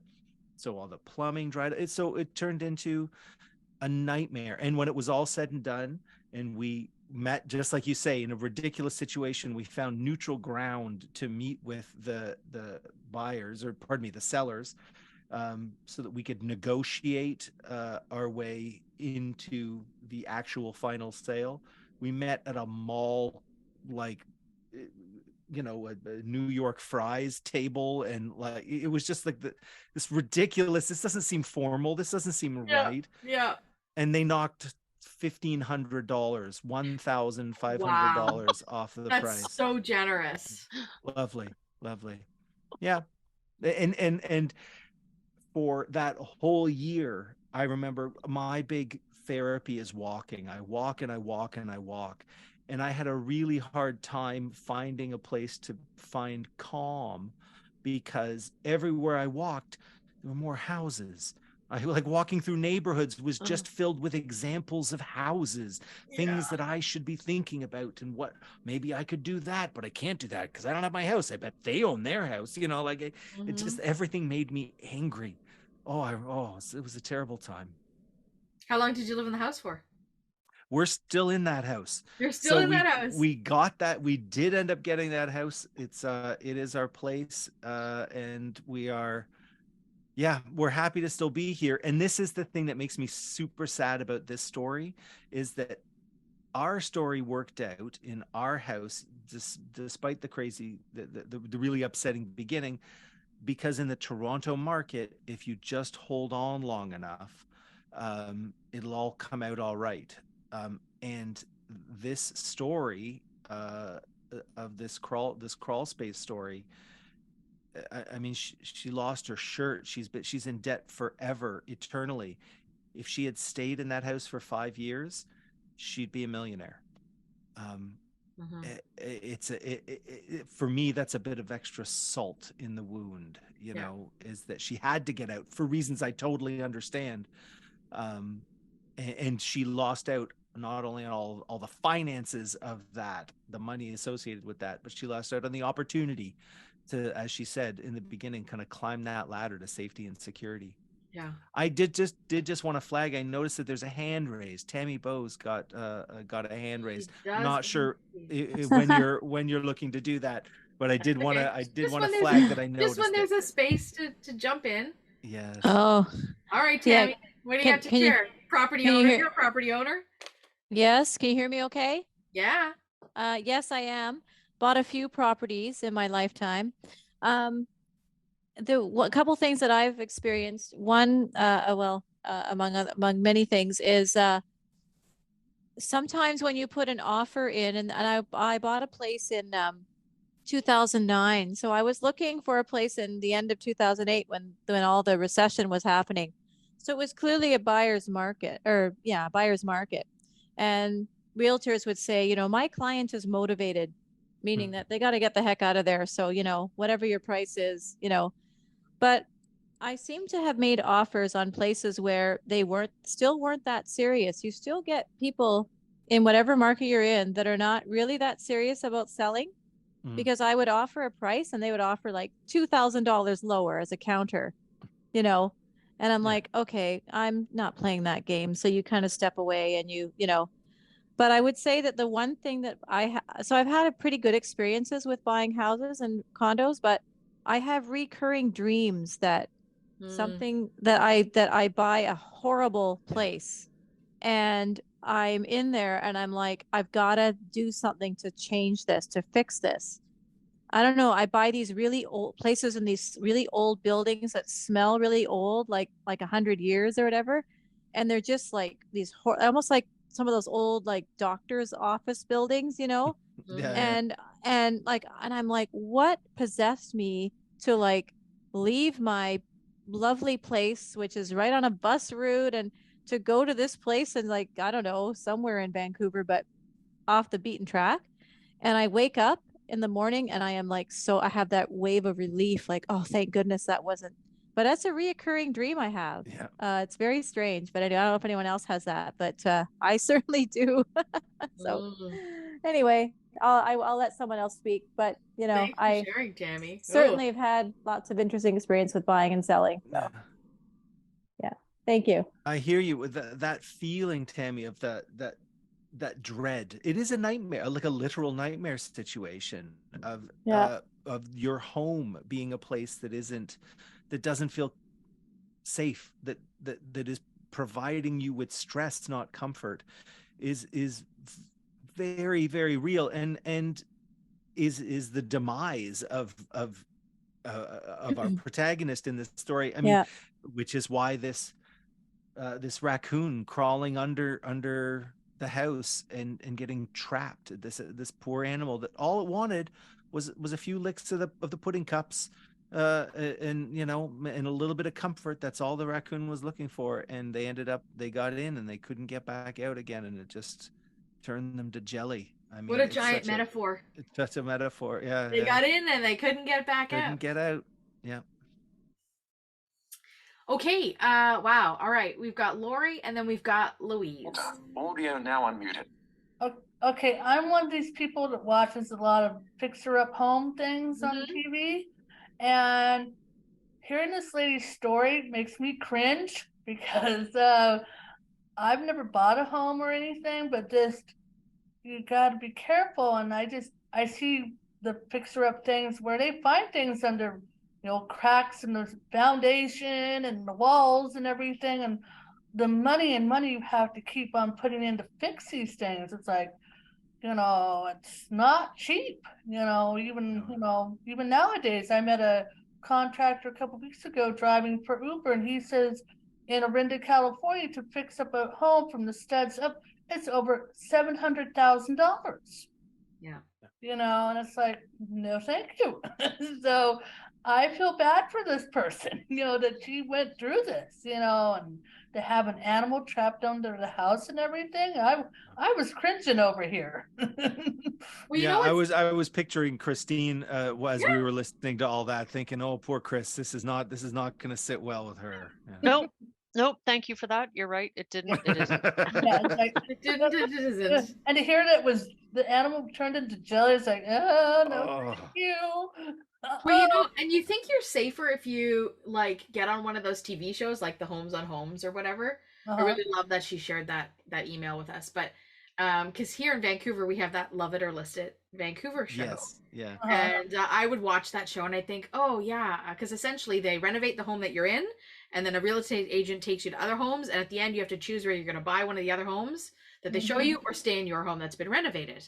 And I was like, oh, why would anybody leave their home if it's been right? Anyways, because then it's like the perfect renovation, and always they're finding stuff, and then they say, well, it'll cost you more money to do the bathroom, and it's like, take out a loan and do that money because that person is there to fix your stuff, right? Yeah. And then we had a friend that went on that show. Oh. And she said to us, they decided to keep their house, that in the months following, there were all of these construction, the construction was deteriorating. Yeah. All of these cosmetic construction. And it's like, these people do this for television. Yeah. You would think that television productions would pick the top quality contractors, and still you have floors that are buckling and counters that aren't aligned and all of those kinds of things. And that was really devastating for me to hear.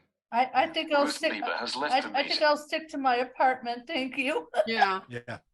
Yeah, there's something nice about being able to call a landlord when something breaks. Yes, like I'm gonna get a new refrigerator next week. There you go. Yep. Let's hear from Louise, and then we've got Megan. I'm laughing here because Louise. I'm sitting here. Yes, you said it before we started. It might scare me to buy my home. No, because I'm a person that's going to be very careful. I'm looking for an apartment. I'm going to be following and looking at everything. I know my mom's bought and sold and built a home, so she knows what to look for, in some areas. But the thing is, the story I want to share goes back to my first apartment we bought. It's not the fact of a horror story of terror of the unit itself. It's the people in the building. A blind person moves in. They knew my mom because my mom worked down about a block and a half from them.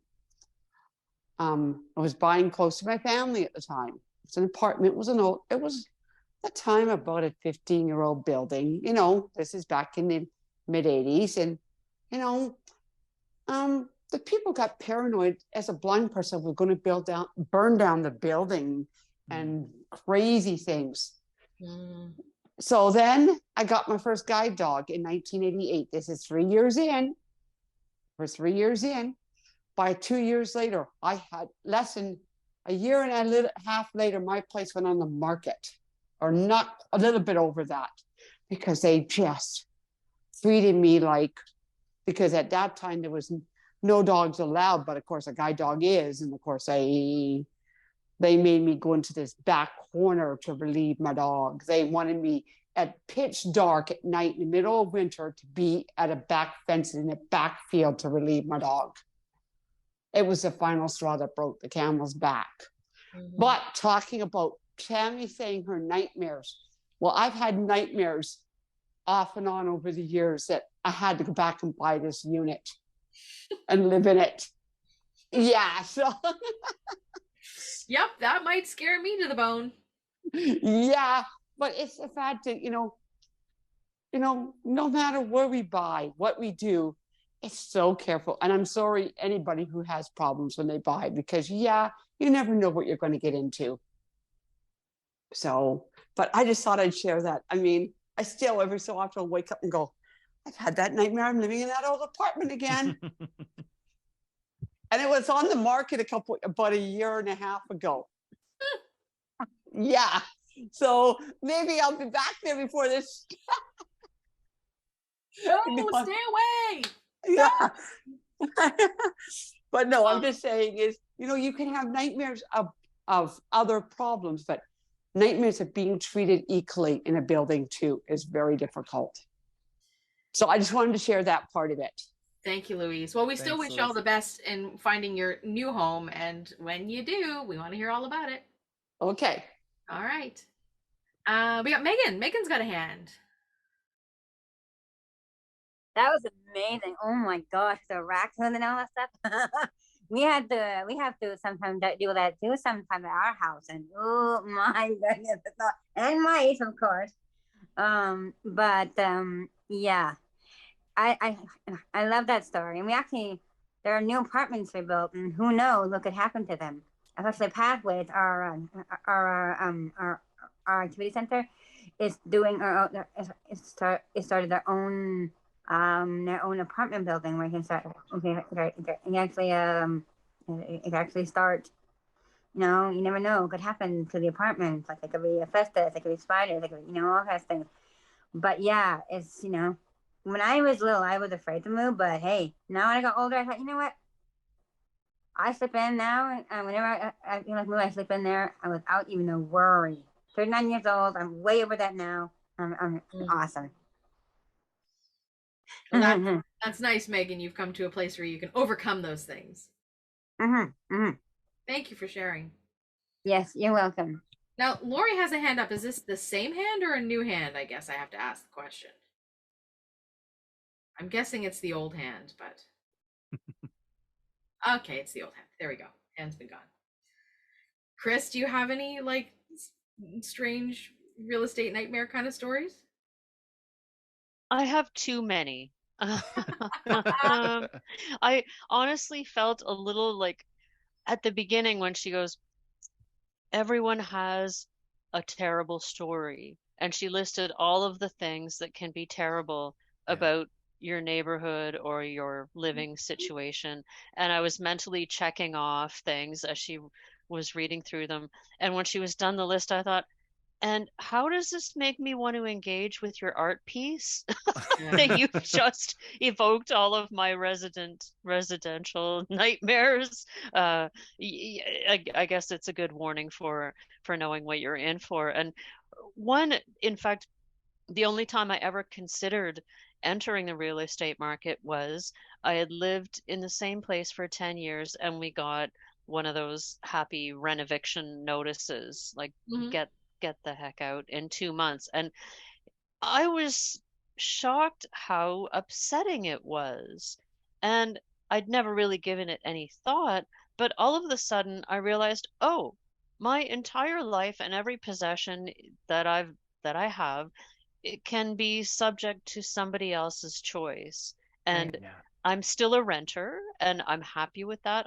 But for a few months, I entertained the idea of buying a house just because I got so freaked out by this idea that my entire daily existence can be overturned by somebody else's decision to break the house into more rental units and make more money. So I did go through some of those processes of walking into other people's homes and trying to imagine that they're mine, and it was gross. I disliked it intensely. I felt like it was exhausting to try and do that imaginary work where you walk into a space and think, could I live here? Could this be my house? And it's full of other people's stuff and there's people there, and it was icky. I didn't like it. So I have a history of staying in places for a long time. So I've been where I am now for 12 years, I think. And there's an interesting blindness related dilemma for me. My partner's blind too, and it's that we cannot afford to buy a house in Toronto,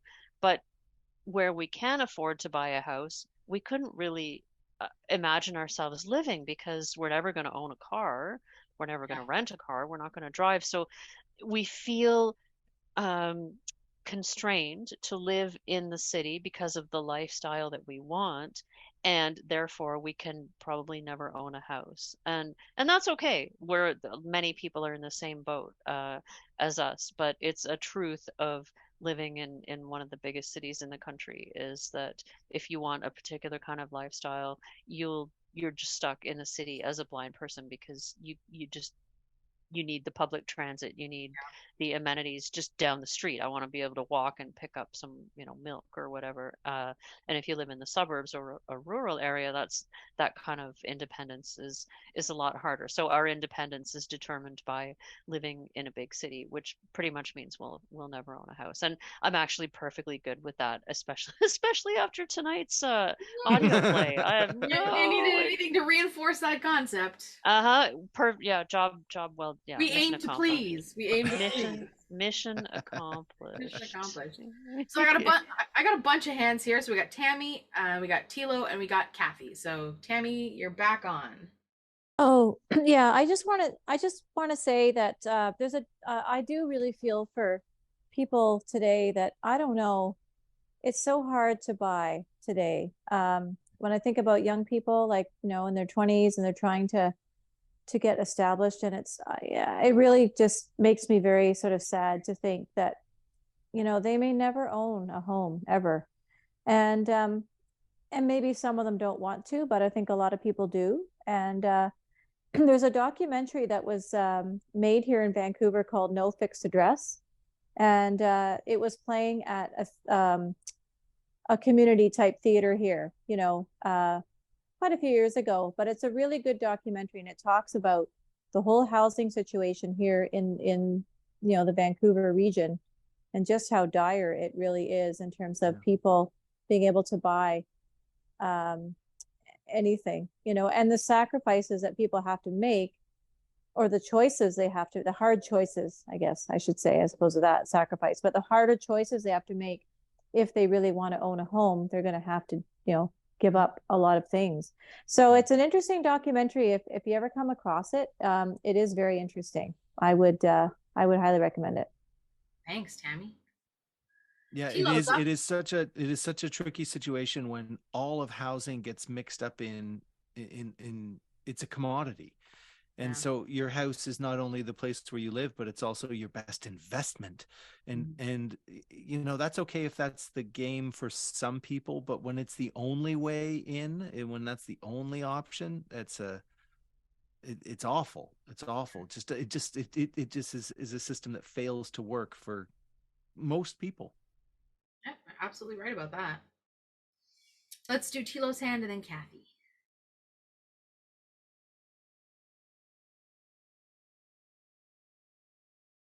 Let me just give Tilo a moment to unmute. We gotcha? We gotcha. Okay, you got me. Yeah. Yeah, I've never owned a house. There's one time I wanted to own a house with my mom and my sister, but my mom, because she didn't understand, we didn't do it anyways.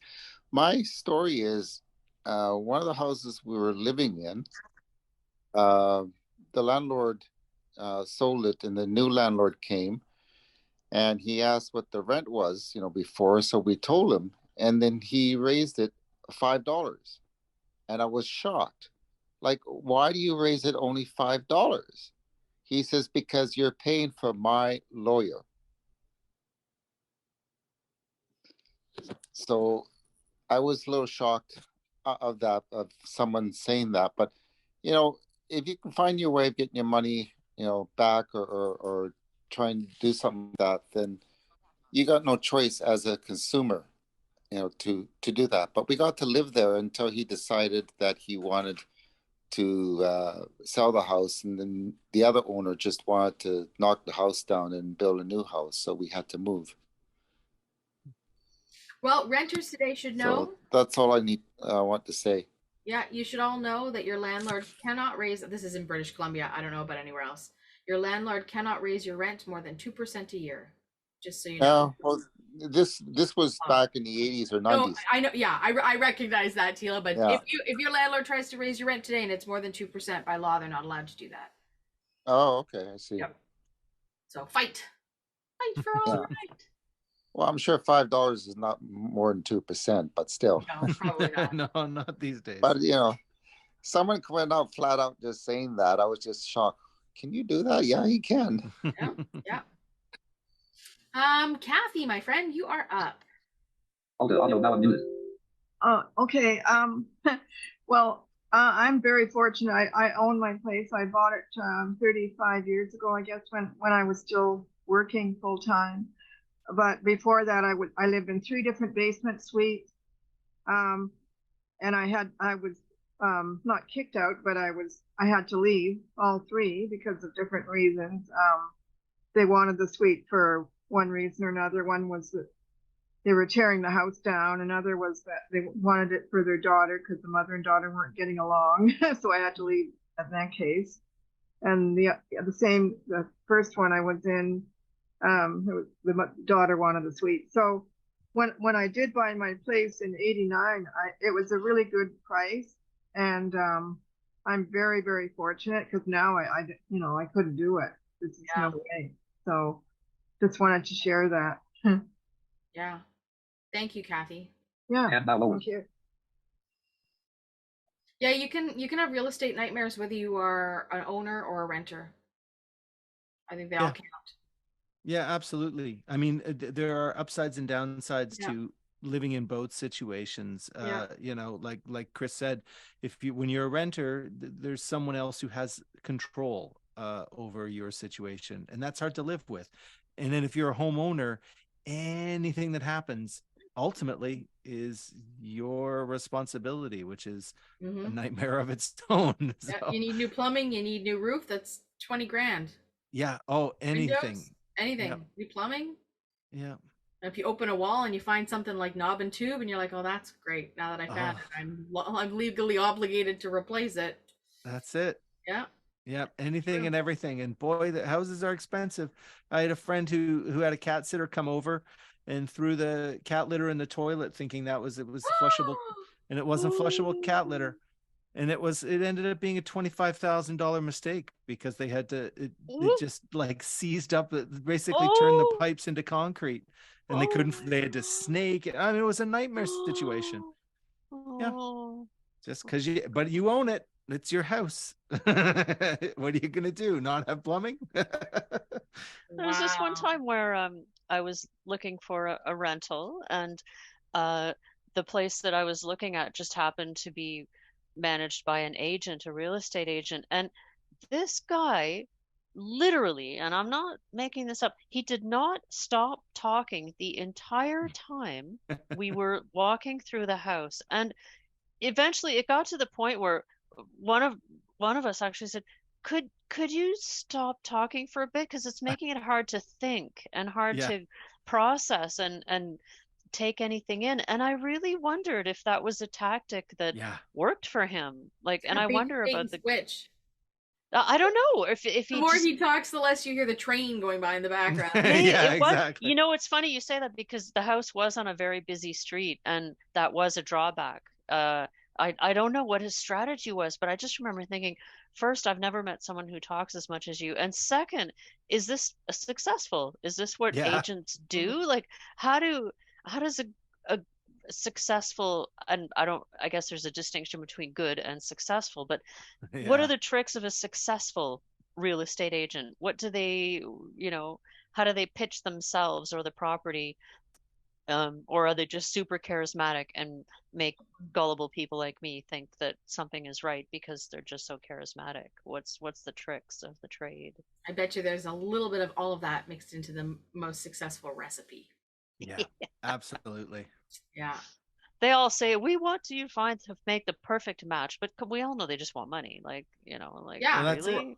and that's their job, and they're looking, Yeah. the idea that, oh yeah, we want you to be happy. Our number one goal is you being happy, and no offense to any real estate agents in the house, but it's also their job, and then they get paid if the house gets bought or sold for a high amount of money. So that's the one of the things our agent picked up on very early on was that I really liked to figure out systems. And so he loved telling me, oh, when you're looking for a house, don't forget to look for this, because if it's this kind of light switch, probably knob and tube, or if you've got a crack in the paint high on the ceiling, it probably means this. And I loved those. I loved that. So he could point out little visual details. And being a describer, I love a visual detail. And then I would work out the system. And oh boy, hook, line, and sinker, I bought into that. I'd be curious if there are definitely in the audience, in the present in the Zoom room, there are blind people who have bought property, and I wonder how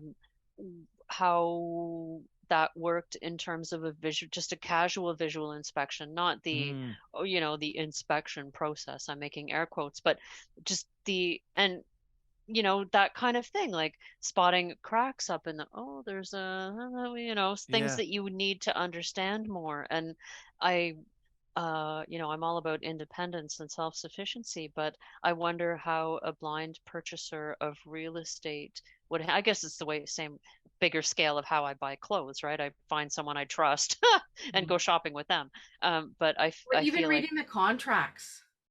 Oh God. Yeah. Right. I mean, yeah. All right, now we got a whole bunch. You just triggered something. Now I got to trigger more questions for sure. A whole bunch That's of hands. great. So here's what I'm going to do. I'm going to read out the speakers list, and then I'm going to cut it off, okay? Because otherwise we'll be here till tomorrow, and it's already almost tomorrow for you all. If we're not there already, I think you're close. Okay, we're going to do Megan, Tammy, Louise, Neva, and we're going to cut it off after Neva. Okay? 4 hands. So go ahead, Megan, you're up again.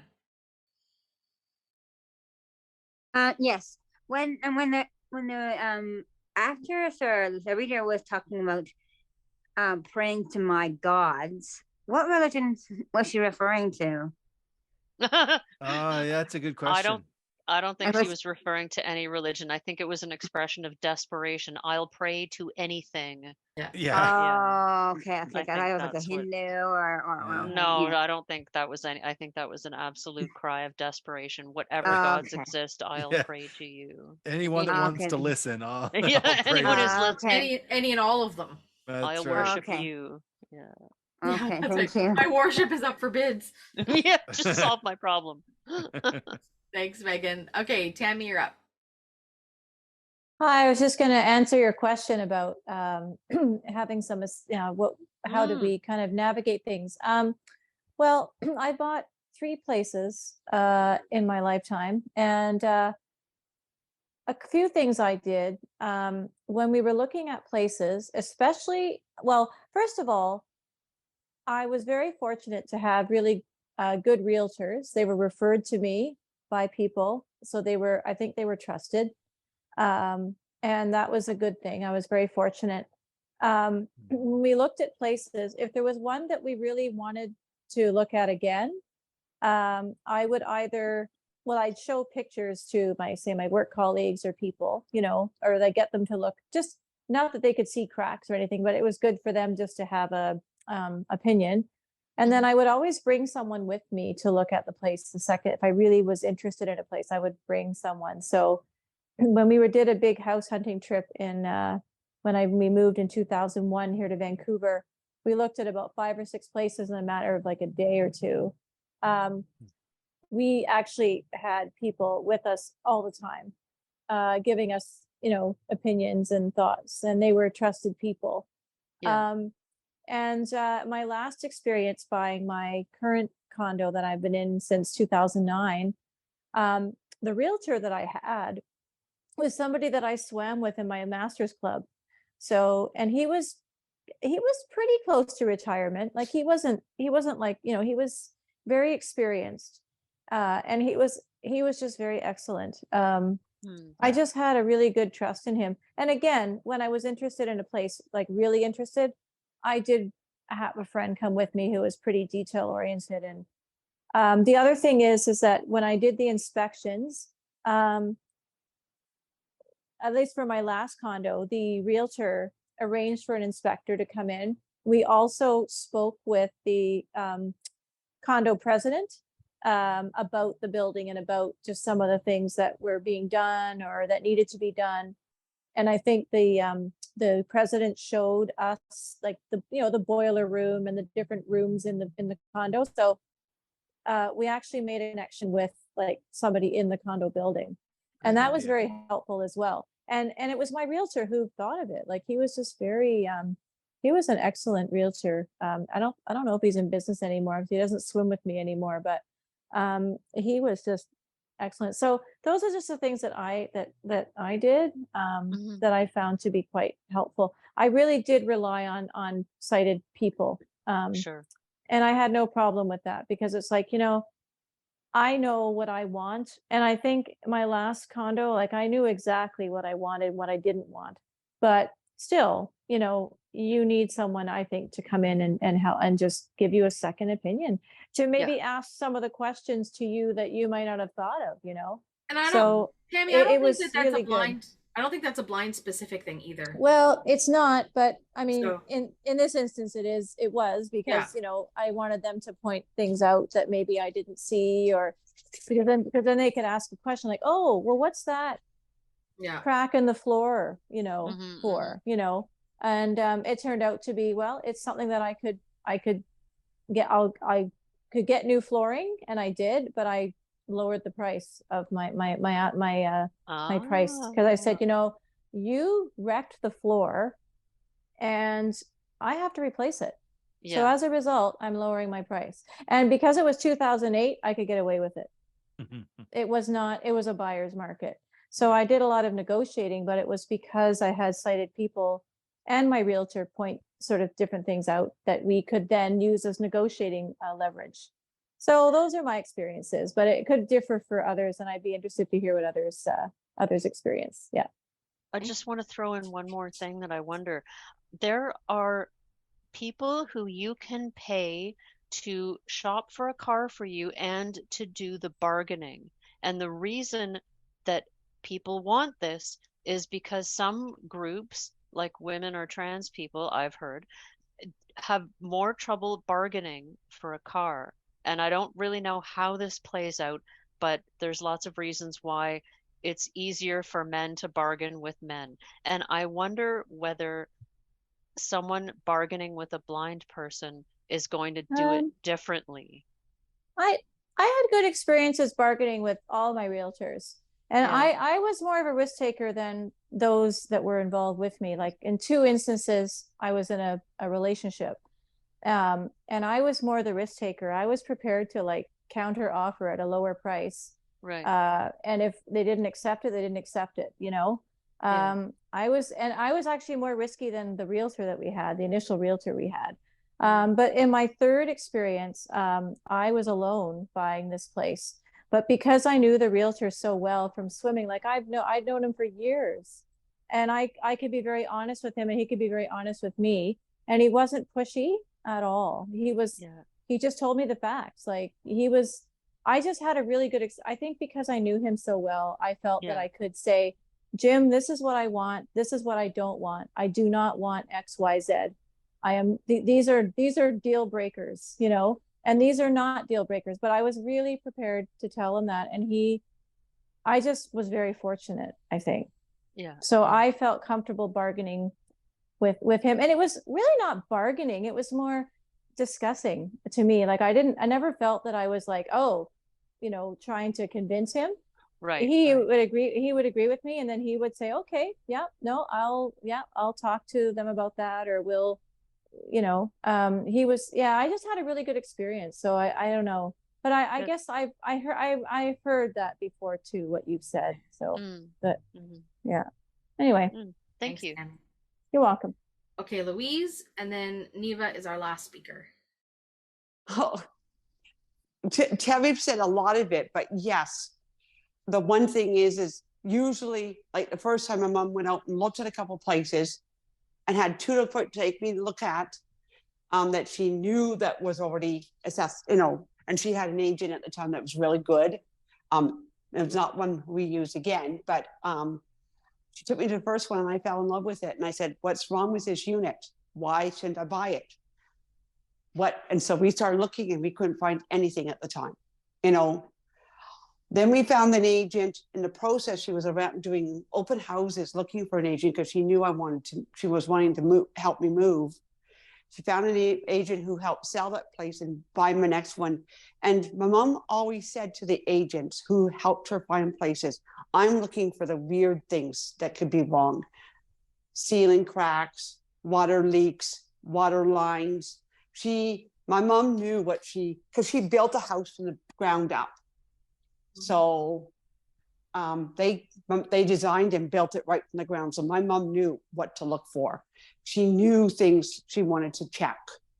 And when we came down to the one we wanted, that's when we went back in and did a full 1 to 2 hour look till we got it to, is this really right? Is there something wrong with this unit? And even if you have then a question mark, bring in an inspector. Trust an inspector, and you give them what you want them to go after. Because sometimes you're just wondering if there's a problem. But no, it is. I mean, I'm on my 4th place buying, and I've never been wrongly led. But I mean, I'm knocking on wood for you. But actually, I can tell a story. When we were buying this place, we went to another townhouse complex, and this is how.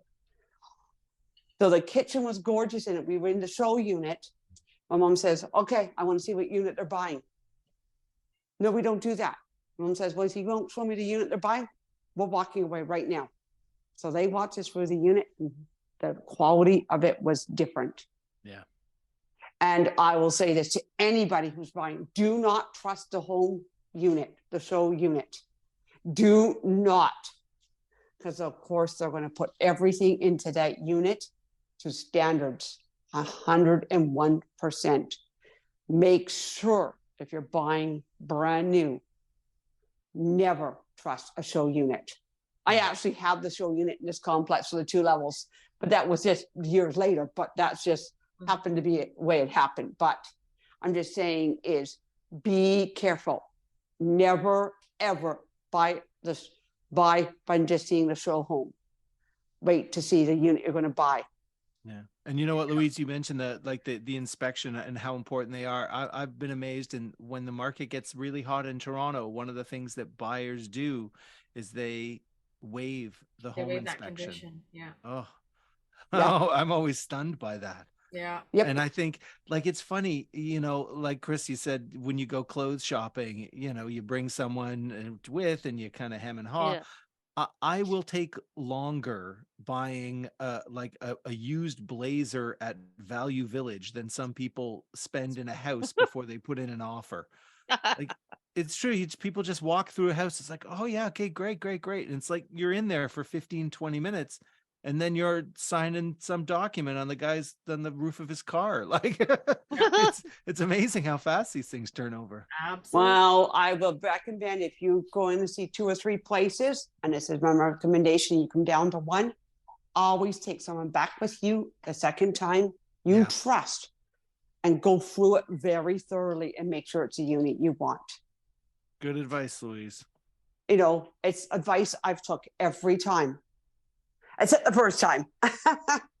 But this happened to be, I fell in love with the unit right off the bat, and I was in there for an hour. So it was okay. But I mean, the unit was a beautiful, first unit, it was a 1-bedroom, big master bedroom. The kitchen was small, but who cares? I didn't need it. It's a single person, you know. And this is the other thing, is you look at what you have then to what your needs are later. And every time you buy, your needs change. And make a list of your needs and let your real estate agent know. You're very right, Tammy. That was very good. You know, that's a good one, because it is 100%, it's, yes, you can cave in on one small thing, but it might not be the most important to you, But yeah, my one, this time I fell in love with a unit. I hadn't even seen it, but how they explain it, because they can all visually give me guided tours. Thing was, this had a gas stove, and I wouldn't use a gas stove, and that just turned it away, So you have to know, just be aware before you buy. Look at everything as a blind person. Make sure, even as a sighted, make sure you're feeling safe. It's good advice, Louise. Lots of good advice in this space. Let's see what Neva has to say. Bet you there might be some more good advice here.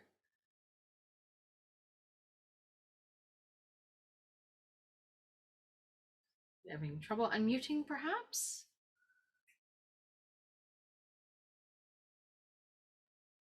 Neva, are you with us?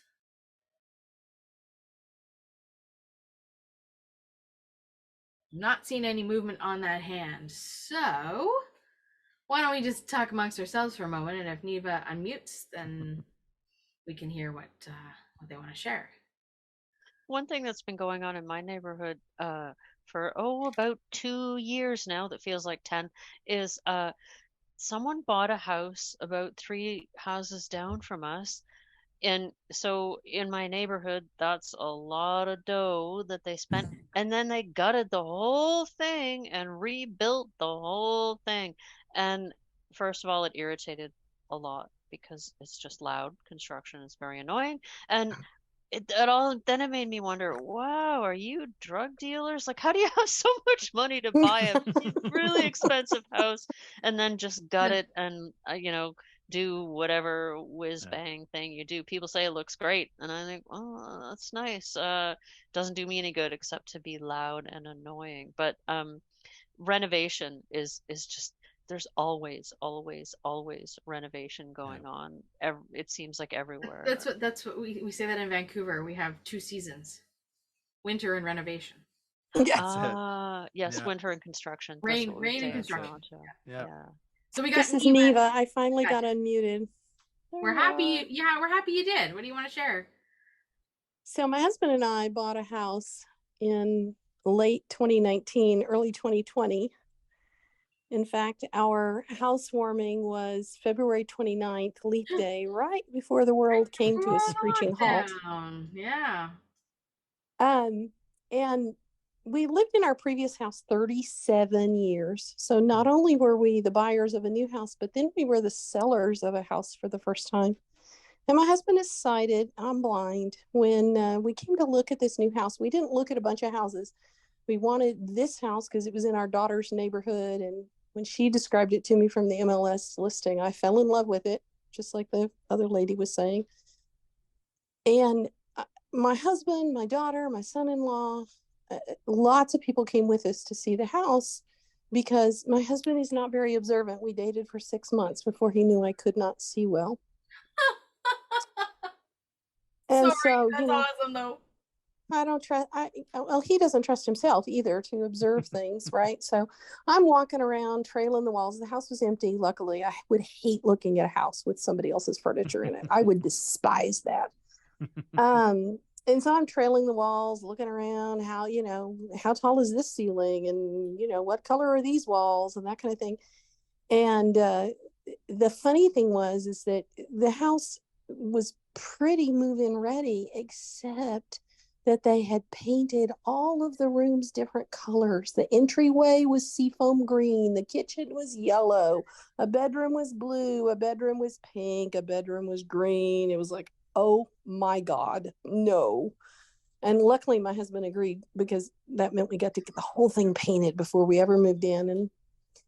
And that was really helpful. But here's the funny thing. So my daughter is very picky. I trust her judgment implicitly. And she goes through, the carpet looks okay, Mom. I really don't think you'd need to replace the carpet. It's got travertine stone for all of the hard floors. It's beautiful. It all matches. It's just great. And then my daughter-in-law comes in. She comes in like when we actually had the keys to the house and it was a done deal. And she was like, oh, this carpet has got to go. This is nasty. And I'm like, really? Joanna says it's okay. She's like, oh, no, it's gross. You can't live on this. Yeah, well, we're living on it. So, wow. But I brought in more than one set of eyes to give me feedback. And the neat thing is the realtor was a realtor that my daughter and son-in-law had used to buy one house, sell that house, and buy their present house. So they had worked with him 3 times. And so we knew he was trustworthy, and he was pointing out stuff that we were missing. And to me, that's the sign of a good realtor. If they're trying to hide things from you, you're working with a crook. Yeah. And those real estate code of ethics that she was kind of reading in the background near the end in that stoned out voice, for the civic good. Hello. Those are ethics that realtors, at least in Canada, are supposed to adhere to. I live in Dallas, Texas, so all bets are off. But it's so different working with somebody that is trustworthy and that is honest. And when we sold our house, so we bought in early 2020, we sold. We listed in like April or May of 2020, and it had shifted from a buyer's market to a seller's market in just that short period of time. And we put the house on the market. I wanted it $20,000 more than the realtor said we should list it for, because we had done some upgrades. We had done some of the cosmetic work, but not faking it. We really painted the walls, right? Yeah. We really put down new vinyl tiles in the kitchen. We really painted the garage interior and replaced the garage door that was old and warped and all those things. And so the house had been upgraded a bit. I was kind of sad that those upgrades had to wait till I was moved out, but yeah, that's how it goes when you're selling a house. And my new house is beautiful. And in our 60s, my husband and I went from a 1,300 square foot house to a 2,800 square foot house. Wow. Don't ask me why, except that my daughter is around the corner with my grandchildren. And now I have the room for my stuff that I never had room for in the other house. That was all crammed in there. There you go. It puts the 400 square foot house in this story into perspective. I mean, that's my office is probably bigger than that. Yeah, it's just 20 by 20, just a box. Yeah. That's it's incredible parking space. Yeah, but that's it. Yeah, I it's think a garage. Finding trustworthy people, and then when you're the person selling, is being a trustworthy person. We disclose everything. Mm-hmm. And we had 2 contracts fall through on that house before we finally sold it to the third family, because we had solar panels on the roof. And it gave the people like a fixed electrical bill. And the first guy was like, no, I don't want them, take them off. And, we kind of figured he wore like aluminum lined baseball caps or something, because he was afraid aliens were watching him. I don't know. But then the other person backed out because her inspector said the roof needed to be replaced, and our insurance company said the roof didn't need to be replaced. And we fought it and appealed it, and she hung in there for like 3 months. And now I know why all that fell through, because the third family, the mother of the family, uses a wheelchair for mobility. And we had already remodeled both of our bathrooms with roll-in showers. Oh, it was meant to be. And grab bars and in shower seats. The shower was now the size of a bathtub area. So she had an accessible house without doing very much except a ramp into the front door, and we feel so good that house went to a family that needed it. Yeah, that's great. And we wanted them to be as happy with their house as we had been with it, and we didn't want to hide anything from them, Well, thank you for sharing that, Neva. This was very interesting. I enjoyed the podcast very much. Awesome. Well, there's something kind of along the same veins next week, if you're interested in the same topic. Friends, we've exhausted this conversation big time. Want to do a prize draw before we say goodnight to folks? Yes, let's do a prize draw. I wasn't being facetious. So we'll bring Sarah into the space now. My question. I think maybe Christine, I'm gonna get you to draw the prize draw because next week I won't be here, and maybe you can have JJ do it. So we're split the difference. All right. Sarah's got everybody's name in a bag, and Christine, whenever you want her to pull that name, just throw out a word. All right, I'm gonna go with nightmare. Nightmare. Neva. It is. It's Neva. Look at that. It's wonderful.